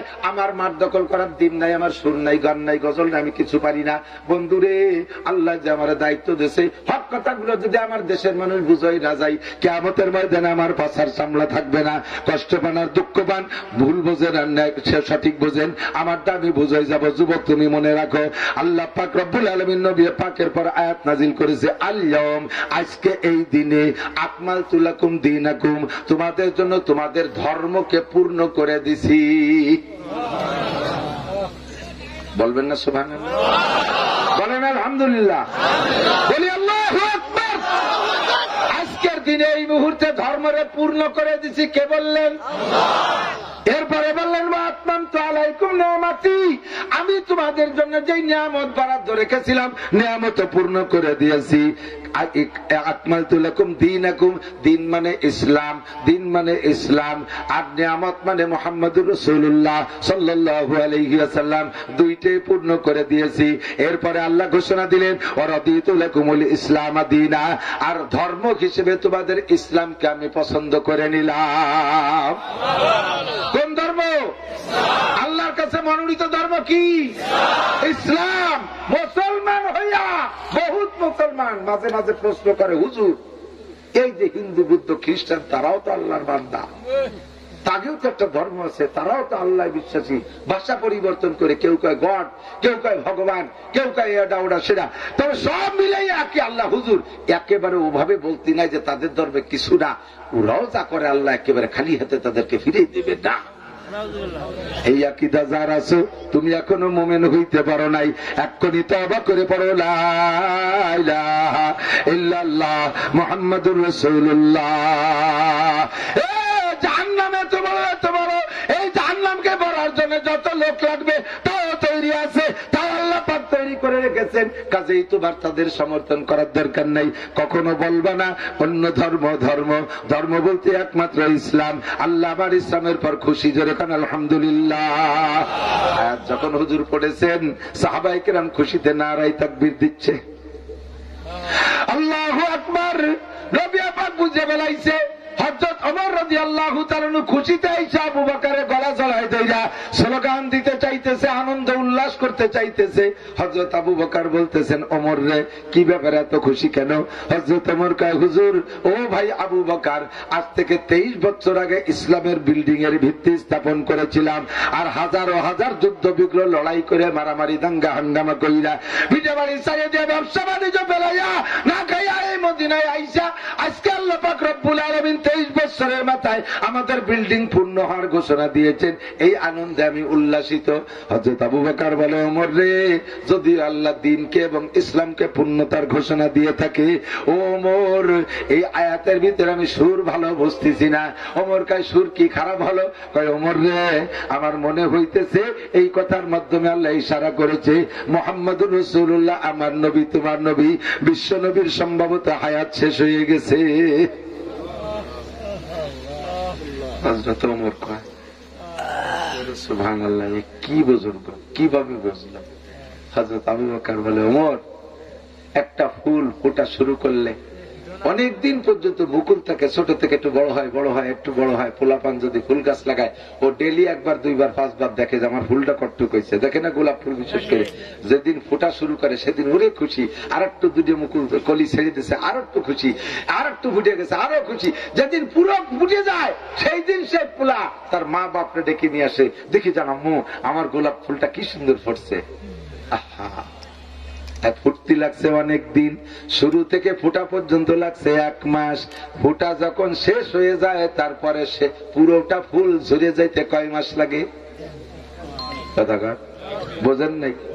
একটা ফুল মুকুল থেকে ফুটতে 1 মাস লাগে, ফুটা কমপ্লিট হয়ে গেলে জড়িয়ে যেতে কয় মাস লাগে? একদিন পরের দিন থেকে পাপড়ি ফুটো হয়ে যায়, জরা শুরু হয়ে যায়। হযরত আবু বকর বলে, ওমর রে, ইসলামের ফুল 23 বছর আগে মুকুল দিয়েছে, ফুটতে ফুটতে আজকে পূর্ণ ফুটা হয়ে গেছে। ফুটা যখন শেষ হওয়ার পরে আর পাপড়ি থাকে না, ঝরে যায়। এই আয়াতের দ্বারা মনে হইতেছে নবী পাক আর বেশিক্ষণ দুনিয়ায় থাকবে না। আমার তো খুব খারাপ লাগতেছে, ওমর আয়াতের তরজমা এরকম হবে। হযরত আবু বকর যখন বুঝছেন, নবী পাক তো অবশ্যই আয়াতের তরজমা বুঝছে। কথা বলেন ঠিক কি না? এই জন্য নবী পাক ওই জায়গায় দাঁড়াইয়া ঘোষণা দিয়ে দিলেন, হে আমার উম্মত, আমার দিক তাকাও, তারাকতু ফিকুম আমরাইন, আমি চলে যাচ্ছি, এটা বিদায়ী ভাষণ, আমি চলে যাচ্ছি, হয়তো বেশি দিন থাকবো না, রেখে গেলাম তোমাদের জন্য 2টা জিনিস। তারাকতু ফিকুম আমরাইন, 2টা জিনিস রেখে গেলাম। লান তাদিল্লু, কখনো তোমরা গুমরাহ হবা না, পথভ্রষ্ট হবা না, কখনো তোমরা বিভ্রান্ত হবা না। ওই 2টা মা তামাসসাকতুম বিহিমা, ওই 2টা দলিল যতক্ষণ ধরে রাখবা। 1 নম্বরে কিতাব আল্লাহ, 2 নম্বরে সুন্নতি। 1 নম্বরে আল্লাহর কোরআন, 2 নম্বরে আমি নবীর সুন্নাত। এই 2টি হাতে থাকবে তো তুমি পথভ্রষ্ট হবে না। আর ওই 2টার সাথে যদি কিছু সংযোগ করো তাহলে তোমার কপাল পড়বে, তাহলে তোমার কপাল পড়বে। এবার ওই 2টা কোরআন আর হাদিস তুমি জানো না, এই এদিক তাকান, তুমি IABM এ BCS পাস করছো, তুমি খেত খামারে কাজ বাজ করো, তুমি মূর্খ কৃষক, তুমি কোরআন হাদিস বোঝো না, তাহলে তুমি ওই 2টা ধরবা কি কইরা? এজন্য আল্লাহ পাক বলেন, কুলাতে আল্লাহ ওয়া আতিউর রাসূল ওয়া উলিল আমরি মিনকুম, তোমাদের মধ্যে যারা বিশেষজ্ঞ আছে, ধর্ম বিশেষজ্ঞ আছে, ফাসআলু আহলা যিকরি ইন কুনতুম লা তা'লামুন, ওই বিষয় 2টা তোমরা শিখে নিবা বিশেষজ্ঞদের কাছ থেকে, হক্কানি উলামায়ে কিরামের কাছ থেকে। এবার হক্কানি উলামায়ে কিরামের কাছ থেকে বুঝে নিতে তোমার ব্রেনরে কাজে লাগাবা। হক্কানি উলামায়ে কিরামের অভাব নাই, যেই আসে সেই হক্কানি সাজে, যে আসে সেই তার বক্তব্য যে হক্কানি সাজে, আর একজনে ফেসে ফেলাই দেয়, আমি আর এক দলটা দেবো সেই সে আবার যদি কোনদিন এই মাঠে মাইক পায়, আমারও পরনের কাপড় খুলিয়ে ছেড়ে দেবে, ঠিক না? হক্কানি চিনবা কি দিয়া? ও পাবলিক, আমার দিক তাকান, বাজারে যাইয়া 1 গাদি বাগুনের মধ্যে থেকে যদি আপনি ফুটো বাগুনটা বাছাই করে ভালো বাগুন কিনতে পারেন, বেগুন কিনতে যান না, যে দেখেন 2 মণ বেগুনের একটা গাদি আছে, বেগুন কিনবেন 1 কেজি, উপরে উপরে নজর করেন, খালি ফুটো বেগুন, খালি পোড়া বেগুন, খালি ফুটো বেগুন, খালি পোড়া বেগুন, ফুটা বেগুন আর পোড়া বেগুন, এত চোখ দিয়ে দেখে কেউ কিনবে না। বেগুন 1 কেজি আনতেই হবে। এবার বেগুনের গাদির মধ্যে হাত ঢুকাই দিয়ে একটা ইন্দুরির মধ্যে নেজ ধরে ধরে টানিয়ে বেরোচ্ছে, পুরো বাপ গাদিরে চেল্লা বেল্লা রে ফেলাইছে। দোকানদার কয়, কাকা কয় মন নেবেন? কয় মন? আধা কেজি। তোর কাছে ব্যস্ত না, আমার বাগুন সাজাই তুই যা।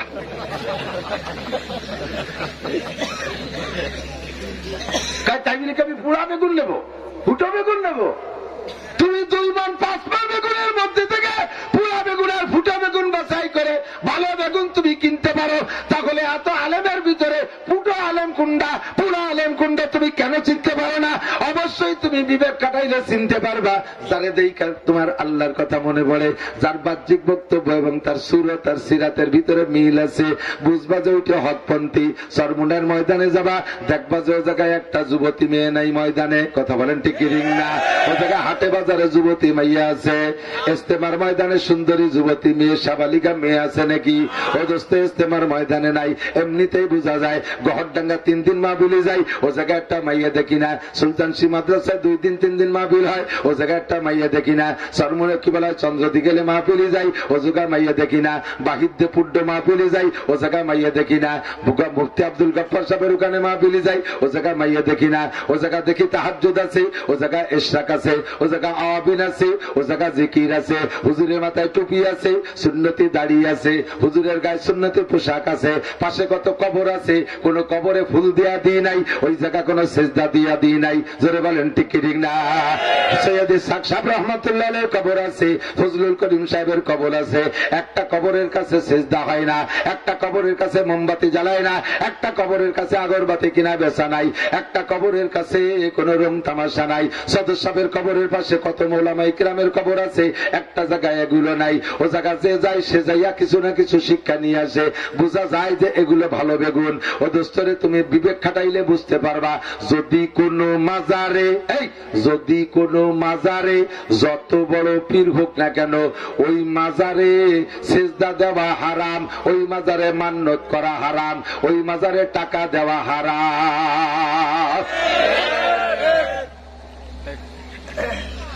পিসাব সহি পিসাব বলে যাই না এগুলো করিস, এ দালালের দল, তোকে কিনাই দালালি হত্যি কইছে।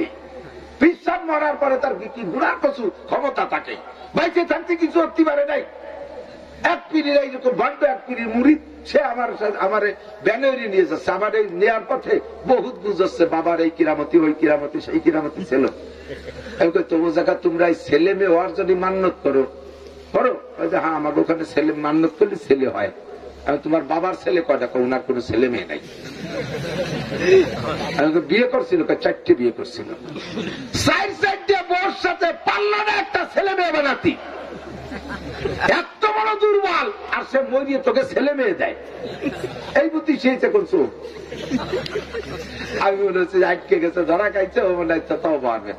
হুজুর, আমাদের হুজুর কত বড় যে হৃদয়বান, কত বড় উদর মনে মনে, নিজে কোনো সন্তান না নিয়ে সব উম্মতকে দিয়ে দিচ্ছে, খবরে যাওয়ার পরেও দেয়। মুশরিক কোন মাজারে হোক আমার সদস্য, এমনকি রাসূলের রওজার যদি মান্যত করে, তাহলে বিনা হিসেবে জাহান্নামী 1 নম্বর মুশরিক। টাকা রওজায়ও দেওয়া যাবে না। কথা বলেন? পিসাব ভালো ছিলেন, সেই পিসাব মরার পরে সেই জায়গার দুনিয়া আয়ামিয়া কথা হবে না, নোটক বাট স্কুল কথা হবে। লা তুশরিক বিল্লাহ ইন্না শিরকা লাযুলমুন আযীম, এগুলো 1 নম্বর শিরক। মানত হবে কার নামে? কার নামে? জোর হলো না? তাহলে যার নামে মান্যত হবে, মান্যত পূর্ণ করে দেবেন তিনি। এবার মান্যত পূর্ণ করলে আমি সেই মান্যতের জিনিসটা কারে দেব? মানছি যার নামে তারে দেব। কথা বল? বাবার নামে মানলে বাবারে দাও, খাজার নামে মানলে খাজারে দাও। মান্যত হবে আল্লাহর নামে, এই মাল পাবে কিনা? আল্লাহ পাবে। আল্লাহ রে পাবো কোন জায়গা? দেবো কোন? আল্লাহ তাই কোন জায়গা? আল্লাহ কি এতিমখানায় থাকে? হ্যাঁ, আল্লাহ পাইছো খুঁজে। আল্লাহ এতিমখানায় থাকে, আল্লাহ গরিব খানায় থাকে, আল্লাহ মিসকিন খানায় থাকে। আল্লাহ পাক বলেন, ইয়াদুল্লাহ ফি আইদিল ইয়াতামা, আল্লাহর হাত এতিমের হাতের ভিতরে, ইয়াদুল্লাহ ফি আইদিল ফুকারা, আল্লাহর হাত ফকিরের হাতের মধ্যে, ইয়াদুল্লাহ ফি আইদিল মাসাকিন, আল্লাহর হাত মিসকিনের হাতের ভিতরে। ফকিররে দিলে আল্লাহ পায়, মিসকিনরে দিলে আল্লাহ পায়, এতিমরে দিলে আল্লাহ পায়, বাবারে দিলে আল্লাহ পায় না, খাজারে দিলে আল্লাহ পায় না। ও জায়গা গাজা খুন রাখাইয়ে বেলায়, ও জায়গা মৈসু আর জুটুয়ার বগল পাল্টি আছে, দেখছেন না গে? মোজ যে চুল যে দাড়ি যে একেবারে বন মানুষ সাজছে, মস্কটা কোনদিন কাটে না, তার মধ্যে আবার সিগারেট খায়, ধুমতে সাদা মুস্কটা হয়ে গেছে। দুধ চার মধ্যে মুসো হইয়ে তাহলে বাজাই দিতেছে ছাড়িয়ে, পরে কাপ টান দিলি সে দুধ চামা হাই গেছে মোসে, কেন 85 বেরিয়েছে। এরা মারে হতে রকুল ছাগল আছে না, যে মোষ কাটে না, চুল কাটে না, দাড়ি সাইজ করে না, ও কি বগলে হাত দিয়া পারতি? ওর বগলে সুসো মরা গন্ধ, আর ওকে বগলের ফলনও ভালো। 2 বগল সাফ করলে 1 খান রান্না করে 1 চালে ছাউনি হয়ে যাবে। শোন কিনা লাগে, যে উপরে সাফ করে না, নিচে পড়ায় জীবনে হাত দেয় না, আমার অবশ্য হয়ে গেছে, ঠিক না? এই সমস্ত জায়গায় দিলে ওরা খায়, আল্লাহ পায় না। আল্লাহ খায় এতিম দে, তোর বাড়ির কাছে কটন ডাকে মরতেছে তাকে দে। আমার মাদ্রাসায় কয়টা ছেলে আছে, তাদের ওয়ারেস নাই দুনিয়ায়, কেউ গার্জিয়ান বলতে কেউ নেই। মা নাই, বাপ নাই, দাদা নাই, দাদি নাই, নানা নাই, নানি নাই, মামা নাই, মামি নাই, চাচা নাই, চাচি নাই, খালা নাই, খালু নাই, ফুফু নাই, ফুফু নেই। তাহলে এর আছে কি? আসলো কিভাবে? এর কি আল্লাহ প্যাকেট করে ছেড়ে দিয়েছেন উপরে? সব ছিল, সব দমাদাম করে কয়েকদিনের মধ্যে সাপ হয়ে গেছে, সব সাপ। লাস্টে তার গার্জিয়ান মা বাপ আমরা। এই মাদ্রাসা ছুটি দেই, সবাই ছাত্ররা দীর্ঘদিন ছুটির পরে, দীর্ঘদিন ক্লাসের পরে ছুটি পাইলে যে কি আগ্রহে বাড়ি যায়। সকালবেলা ছুটি দেব যদি জানে ওই রাত্রে ব্যাটিং বিশেষ হই না, রাত্রি ব্যাটিং বইটি বটা ব্যাটিং এর পর মাথা দিয়ে কাইতে দেয়। শীতকাল হলে জ্যাকেট গাইতে সবে কম্বল খোলে না। শুনে দেন এই হুজুরের কাছে যারা হুজুর হয়েছে, ছাত্র বয়সে বাড়ির টান এমন থাকে, যদি দূরে লেখাপড়া করে। সব ছুটি দিছি, ওই কটা দেখি যে টাকি মাছের মুরব্বীটা হিজে মারিয়ে ফেললি, পুনা 3-4 ভাগে জেলিয়ে যায় না, এখানে যে কয়টা দাঁড়ায় ফুটফুট করতেছে, তাদের কোনো গার্জিয়ান নাই। ও জায়গা কয়টা গেছে, ও জায়গা কয়টা গেছে, কয়টা পুঁটি মাছের দ্বারে যে দাঁড়াইছে, ওরা পুঁটি মাছ গাছ দিয়ে বাড়ি দিয়ে সরাই দেয়। এই কতগুলো গরিব, এগুলো আমার কাছে এসে এরকম মানে টাহি মরা ফুটি ফোনার মতো ঘুরতেছে। তোরা যাবি না বাড়ি? কয় না হুজুর বাড়ি যাবো না। বাড়ি নাই তো যাবো কোন জায়গা? কিরম লাগে কন্ত? আমার বাচ্চারা মাদ্রাসা থেকে বাড়ি আইছে আর ওরা বাড়ি যাবে না। আল্লাহ কয় ওগে দে, ওগে দে, ওগে দিলে আমি পাই, ওগে দিলে আমি পাই। বুঝেন নাই কথা? আর খাতারে আর বাবারে বাবা পীরের কবরে যত বড় সহিবিল হোক, সদস্যের কবরে হারাম, আব্দুল কাদের জিলানীর কবরে দিয়া হারাম, আহমদ জমি সাহেবের কবরে দিয়া হারাম। এদেশের যত বড় পীর হোক তার কবরে দেবেন না, পাক্কা তওবা করেন। ওই কবর বলে কোনো শ্রদ্ধা নাই, এমনি নর্মালি গেলে নর্মালি গেলে জিয়ারতের উদ্দেশ্য ওই মাজারে কোনো আড্ডা হবে না। সমস্ত পীর সাহেবরা সহি ছিল, মুরিদরা সেগুলোর ভণ্ড বানায় ফেলাইছে। ওয়ালা তুশরিক বিল্লাহ ইন্না শিরকা লাযুলমুন আযীম। মান্যতে মহিলারা বেশি পাকা, একের কথায় কথায় হেড়াই ফেড়ে দেয়, আনি ফেলাই দেয়। আর আই গেছে মুরগি, মুরগিটা বলে একটা ছাগল কুরবানি দেব। আর আই গেছে মুরগি পালি উনি খাসি কুরবানি দেব। ছেলে তো কামা তুমি কি কইছো, হিসেব করে কইছো? আচ্ছা তার চুপ কর, আগে বাতি দিদি, আগে মুরগি পাই নেই। যাই দাদা মুরগি খেলের বাসার তলে বসে রয়েছে, চুমনি বাইতে পাইয়ে মুরগির আউ লেখে চুমো দিচ্ছে। ওরি শোনা, মা কয় পাইছো, সোনা ধুনা বাদ দাও, ছাগল কিনা টাহা দাও তাড়াতাড়ি। ছাগলের দেওয়া 12-13 টাকা, মুরগির দাম মোটে 1000 টাকা। এই ওরা যায় নাকি? তুমি কইছো তোমার অজীব হয়ে গেছে, দিতে হবে। চুকার, আল্লাহর মনে নাই, ও মনে হয়ে গেছে। আল্লাহকে আমার মনে নাই। তুই কোন বইতে মান্যত করছিস যাতে শিয়ালে যাতে মুরগি চুরি হয়ে না নেয়? সেই জন্যই তো যে শিয়ালের ভাইতে মান্যত করছিস, সে শিয়াল কিন্তু বাগানে আছে। ও চিল্লে দিতি তবলিগে যাই নাই, ও সর্বনাই যে মরি দই নেই, ও আছে কিন্তু। দিস তো দিস ডালি, কিন্তু কুরবানির আগে তোর মুরগি শেষ। দেয় না মহিলা, আজ না কাল, কাল না পশু করতে করতে দেয় না। হঠাৎ করে একদিন চোখের সামনে তো শিয়ালে ধরে নিয়ে গেছে। ছেলে কয় মা দিলে না মুরগির বান্ন তো যে গেছে, কুষ্টি শুদ্ধ গেছে। আর ওর যে এদা গেদা কয়টা সাউল খুনা রয়েছে, ও ফালবে কি দেখা। মহিলারা সাবধানে মান্যত করতে গেলে হুঁশ থাকে না। যখন বাচ্চা কাচ্চা, মা তো বাচ্চা কাচ্চা দুধের বাচ্চা কোলে অসুস্থ হইলে সে সময় মা মানতে দেওয়ার হুঁশ থাকে না। আল্লাহ তুমি আমার সোনারে বাঁচাও, ওর রোগ আমারে দাও, এও কয়, কয় না? আল্লাহ আমার বাবার রোগ আমারে দিয়ে আমার বাবারে বাঁচাও। তোরা তো মানিস নে রে কপাল পোড়া, মা বাপরে বুঝলি না, তোরে এইভাবে আল্লাহর কাছে চাইয়ে রাখছে। আর যখন তুমি শিয়ানা হইছ আর ফোন করা শেখছ, মা হিসাবের মাইয়ে ঘরে আনছো, সেই সময় মা হয়ে গেছে তোমার শতালু। মার দুধ খাইয়ে মানুষ হয়েছ, শাউরির দুধ খাইয়ে মানুষ হও নাই। মারে ঠকাইস না, আব্বারে ঠকাইস না। কি করিয়া সন্তানের জন্য কামাই করিয়া কত কষ্ট করে। এই যে ছেলে মেয়ে তো আলহামদুলিল্লাহ আল্লাহ আমারও অনেক দেশে, 5টা ছেলে 2টে মেয়ে। বলতে দেরি, তা পরিশোধ না করা পর্যন্ত আবার ঘুম আসে না। আব্বু মোটর সাইকেল লাগবে, কোনটা কিনবা? আব্বু ডবল ডিস্ক পালসার লাগবে, যাও নিয়ে আসো। মনে হয় যেন তার একটা দিন অপেক্ষা করলে সেই দিন তার চেহারার দিক তাকানো যায় না। আমার টাকা থাকুক আর না থাকুক, মোটর সাইকেল এনেছে। তোর কি লাগবে? আমার সাইকেল লাগবে। তোর কি লাগবে? আমার এটা লাগবে, ওটা লাগবে। এইভাবে বাপ নিজেরা বিক্রি করে তোরে বড় করছে। আর আজকে বাপরে বাদ দিয়া শ্বশুরের পিছনে মূলবাসীর মতো হ্যাম্বা হ্যাম্বা হয়ে বেড়াইছে। ওই যে বাসুর রেপে না, হ্যাম্বা হ্যাম্বা ডাহে আব্বারে আব্বা কতি লজ্জারে, শ্বশুরি ঠাকুর বাসুরি বেটাই বেড়াচ্ছে।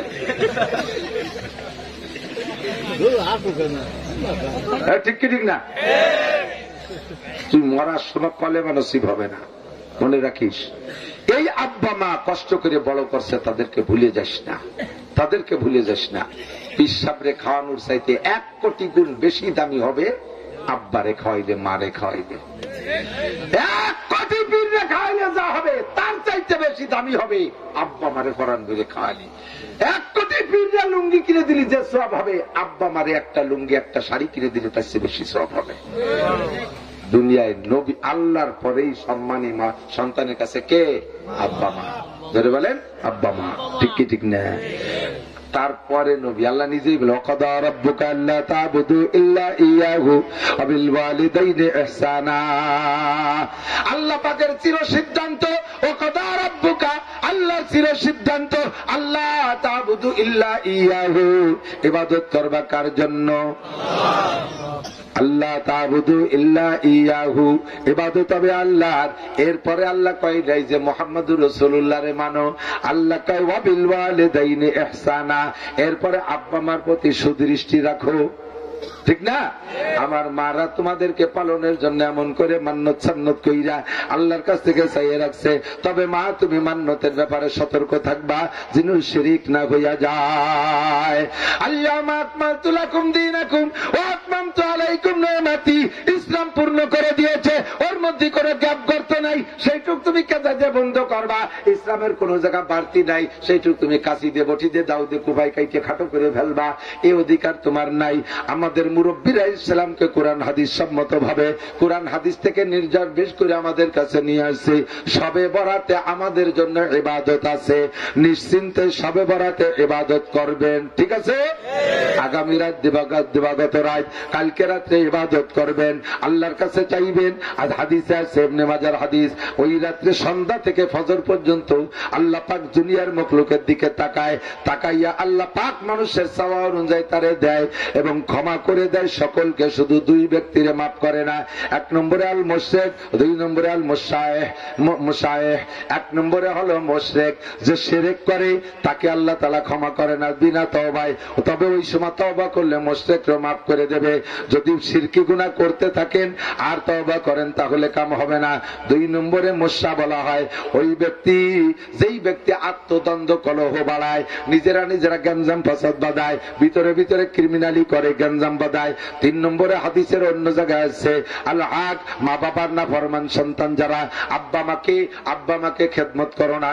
বৈধভাবে আব্বা মা তোমার উপরে রাগ আছে, তুমি অবৈধভাবে মা বাপের থেকে বিচ্ছিন্ন হয়ে আছো, আব্বা মা ক্ষমা না করা পর্যন্ত শবে বরাতে তোমার ক্ষমা হবে না। আল্লাহ রাসূল বলেন শবে কদরে তোমার ক্ষমা হবে না। সাবধান থাকবা, সতর্ক থাকবা।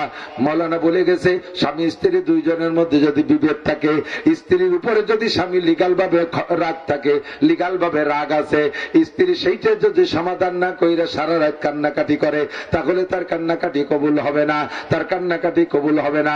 স্ত্রীর কাছে স্বামী এত সম্মানী।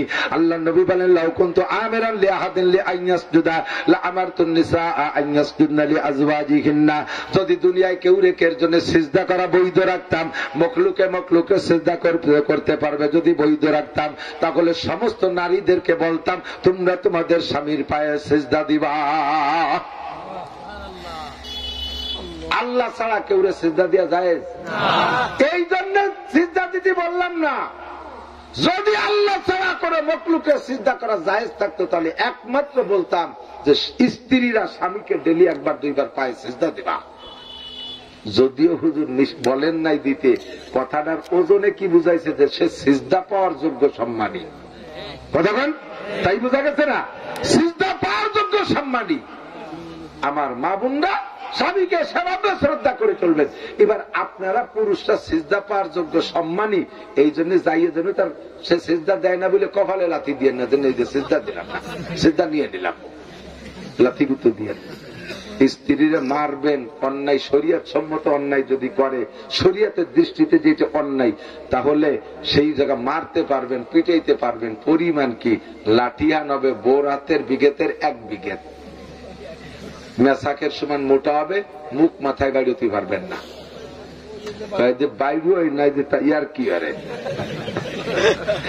টেঙ্গি দিয়ে সারা বাইরে ঘুষাই দিক আইলো লাঠি টেঙ্গি মুনাই মুনাইতাম নাই ডেহির মুনাগলে ডেহির মুনাই দিয়ে বাড়ি হতো। এক মহিলা স্বামী মারা গেছে, আশেপাশে সবাই কান্দে, মহিলা কান্দে না। আর মহিলাদের কান্দার সিস্টেম কি, যখন কান্দে তখন ওই যার জন্য কান্দে তার পূর্ব ইতিহাস বিনয় বিনয় মুখ দিয়ে কথিতায় আর কান্দে, ঠিক না? সারা দুনিয়া ওই সৌদি আরবে হতে গেছে, তাদের বিটিরা সৌদির বিটিরা ওইরকম কান্দে। এই কি সিস্টেম আল্লাহ শিখিয়েছে আল্লাহ জানে।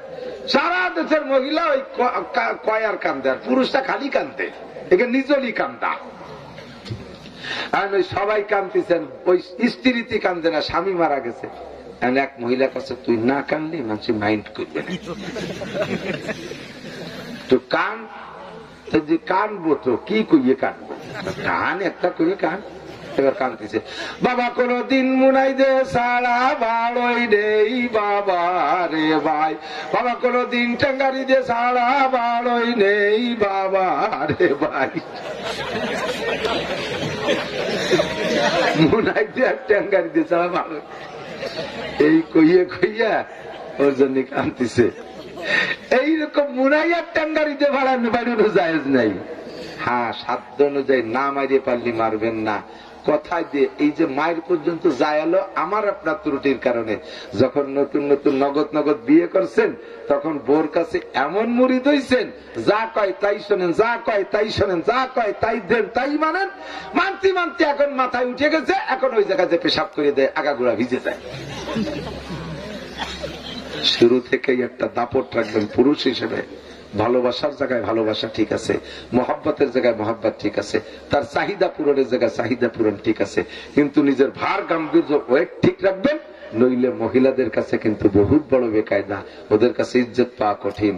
আর আরেকটা কথা মনে রাখবা, কবনে কিনা কি না কই কই প্রত্যেকটা অ্যানিম্যাল এভরিবডি এদিক প্রত্যেকটা মানুষের ভিতরে সাবালেগ হওয়ার পরের থেকে কিছু না কিছু আভ্যন্তরীণ দুর্বলতা থাকে। এটা মানবিক সমস্যা। নিজের জীবনের এই দুর্বলতাগুলো জীবনে কোনোদিন স্ত্রীর কাছে কোনোভাবে বলবা না, তাহলে তোমার আর সে কোনোদিন বিশ্বাস করবে না, তোমার দাপট চলবে না। যা করছো তুমি আগাঞ্জে বাগাঞ্জে করে বেড়েছ, আমি ঠিক আছে করার দরকার, খুব সতর্ক থাকবা, তাহলে ওয়েট নষ্ট করে ফেলবা। কথা ঠিক আছে না? আল্লাহু আকবার। চলে যাই তাহলে। এবার আসি বন্ধু, আল্লাহ নবী বলেন দুইটা জিনিস রাখছি। কয়টা? এক নম্বরে কোরআন, দুই নম্বরে হাদিস। কোরআন আর হাদিসের সাথে যদি আবু হানিফা, শাফি, আহমদ, মালিক মেলে তাহলে তাদের অনুসরণ করব। ওনারা যদি কোরআন হাদিসের সাথে মিল না খায় তাহলে ওনাদের বাদ দেব। সরমুনায় যদি কোরআন হাদিসের সাথে মিল খায় তাহলে সরমুনায়ের কথা মানবো। সরমুনায় যদি কোনো জায়গা ভুল করে ওই ভুলটা ধরাই দিলে সেই ভুল থেকে ফিরে আসতে হবে। রাজি আছেন? কথা বলেন আছেন? যদি হুজুর বাদ দাও, তোমার রাখে কয়জন আসে, আমাকে হুজুরের কাছে ওখানে 1 কোটি মানুষ যায়, তোমার চাইতে উনি কম বোঝে না, এই করলে আপনার সর্বনাশ হয়ে যাবে। তাবলীগী যান, তাবলীগের ভিতরে কোন জায়গায় যদি ভুল থাকে উলামায়ে হক্কানি ধরাই দিলে সাথে সাথে সেখান থেকে ফিরে চলে আসতে হবে। কথা বলেন? দুনিয়ায় কোন মানুষের কাছে আমরণ বায়াত হওয়া যাবে না যে কোন পিসাবের কাছে মুরিদ দিয়েছেন, আমি জীবন ভরে পিসাবের কাছে মুরিদ। ও পিসাব যদি দোজখে যায় তাহলে পিসাবের সাথে দোজখে যাব, পিসাব যদি মোশরেক হয় তাহলে আমি তার সাথে মোশরেক হব। এইটা হলো বেঈমানির লক্ষণ। অতি ভক্তি চোরের লক্ষণ, অতি ভক্তি চোরের লক্ষণ। আমার পীর অন্যায় করবে, তোর পীরের গুলি বাড়ি, আমার পীরের অভাব নেই, ভালো পীর আমি খুঁজে নেবো। কথা বল? যা আমাকে বলে দিয়েছে সবটা আমার মানতে হবে তা ঠিক না। হ্যাঁ, সবটা মানতে হবে যদি কোরআন হাদিসের সাথে মিল না খাইলে আম্মা বাদ, সবকিছু বাদ। ঠিক আছে না? আল্লাহ, তাহলে শবে বরাতের ইবাদত করা যাবে। কি বুঝলেন? শবে বরাতের ইবাদত করা মেলা দলিল দেওয়ার সময় নাই। একটুক মনে রাখেন, যদি কেউ শবে বরাত মিস করাইতে আসে তারে বলবেন যে ভাই তুই আমাকে বাড়ি বাড়ি ফেরি না ওই দিয়া। এই এখন হলো আমাদের এই বেলটে নাসির মাওলানা, লেখত মাওলানা, মকসুদ মাওলানা, এগেবাদ বেটারা শুনতেছে, এই 3 জনের তোগে দলে আগে নেই। ওই তিনজনে যদি সবে বরাত মিস করাতে পারিস তো উন্ডা এসে মাঠে এসে বলে দিলে আমরা ওনাদের কথা শুনবো। তোর ওই কুচো ফেরি দরবার আমি শুনতে রাজি না। কথা বলেন, কথা বলতে পারবেন না? যদি ঠেকাইতে আছে আমার কাছে পাঠায় দেবেন, ও জীবনে আমার কাছে যাবে না। রমজানে তারাবির নামাজ কয় রাকাত? জোর হলো না? 8 রাকাত। 8 রাকাত, আরো জোরে। ওরা এসে তবে 8 রাকাত। তারে কইয়েন কি যে তুই আমারে পড়াইস না, নাসির হুজুর একটু পড়াই আয়। ওই ডেরে তোর দলে নিতে পারলি উনি একবার মাঠে কয়ে দেবে, তোর কিল্লা ফাতা হয়ে যাবে। আমার কাছে পাঠাই দেবেন, ও জীবনে আমার কাছে আসবে না। মুফতি আব্দুল গফফার সাহেবের কাছে পাঠাই দেবেন, জীবনে যাবে না। ইসমাতুল্লাহ কাসিমের কাছে পাঠাই দেবেন, কোনদিনও যাবে না।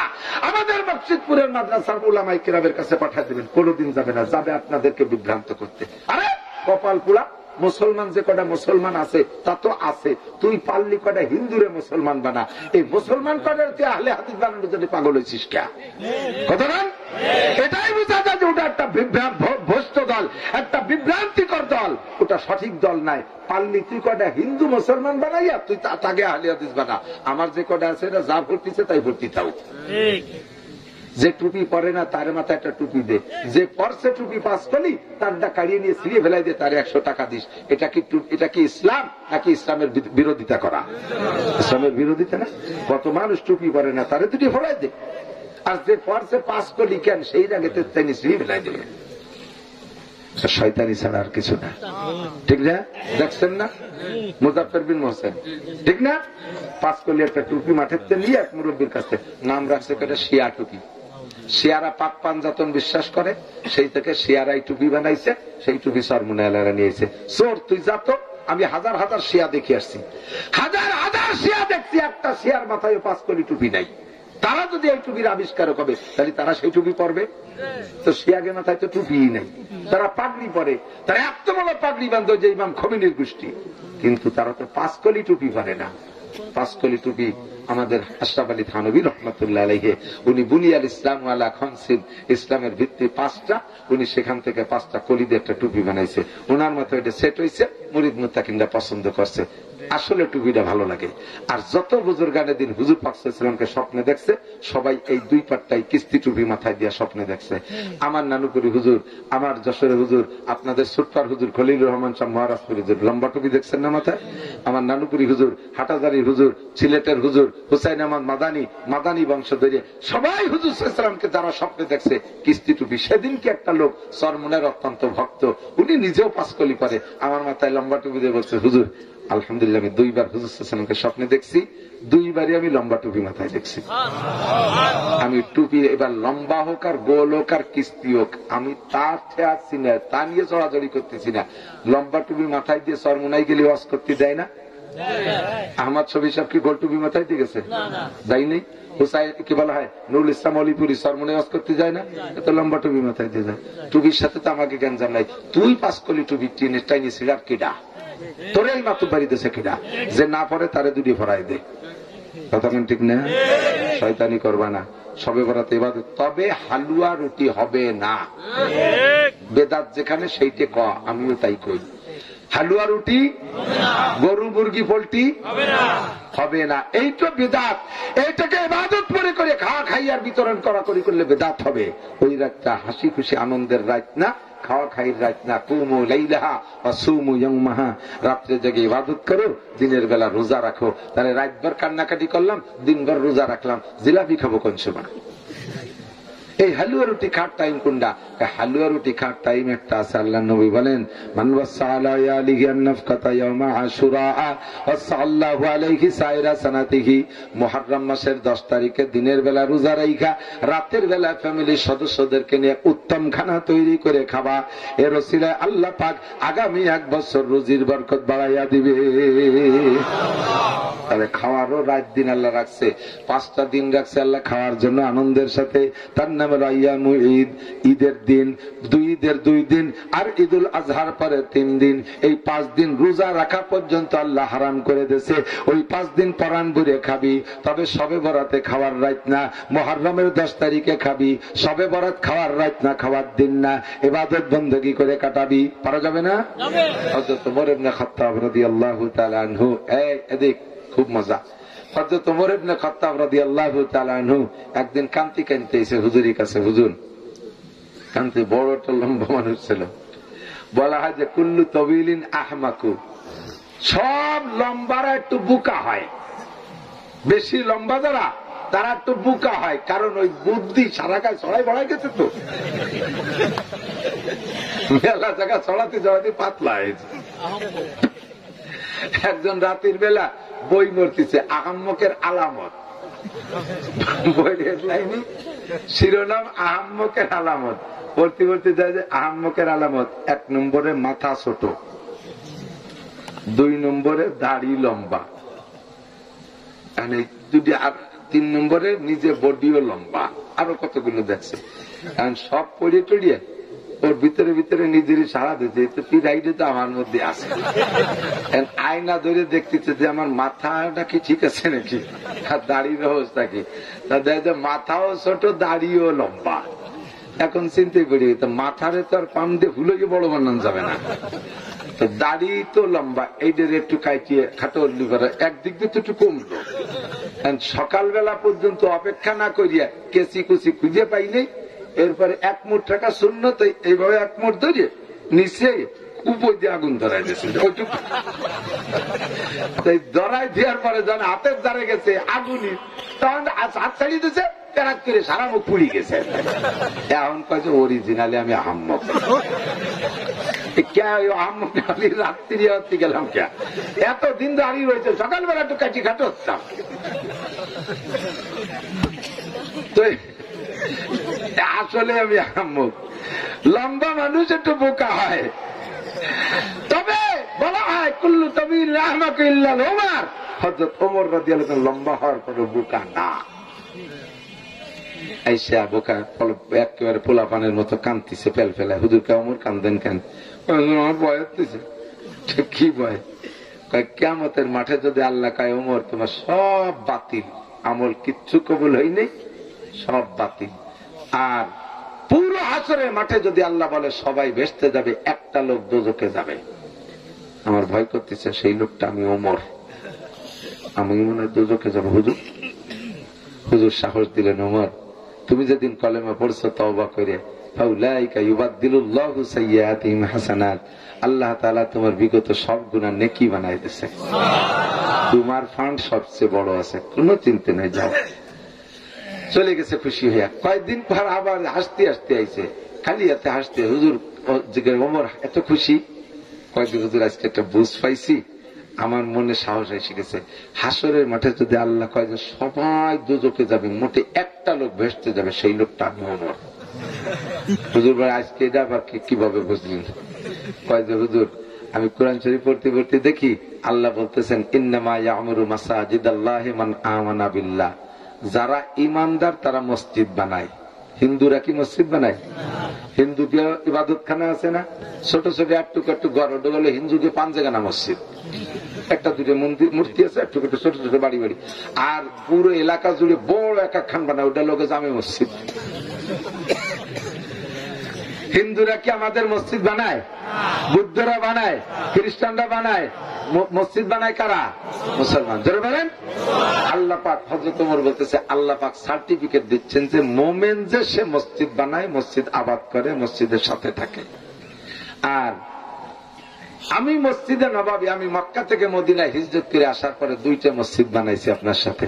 1 নম্বরে মসজিদে কুবা, যার নাম আল্লাহ নিজেই কোরআন শরীফে বলেন লামাসজিদুন উসসিসা আলা তাকওয়া, মসজিদে কুবার আরেক নাম মসজিদে তাকওয়া, ওইটা আমি বানানোর মধ্যে ছিলাম। 2 নম্বরে মসজিদে নববী, এটাও বানানোর ব্যাপারে আমি ছিলাম। 2টা মসজিদ আমি বানাইছি।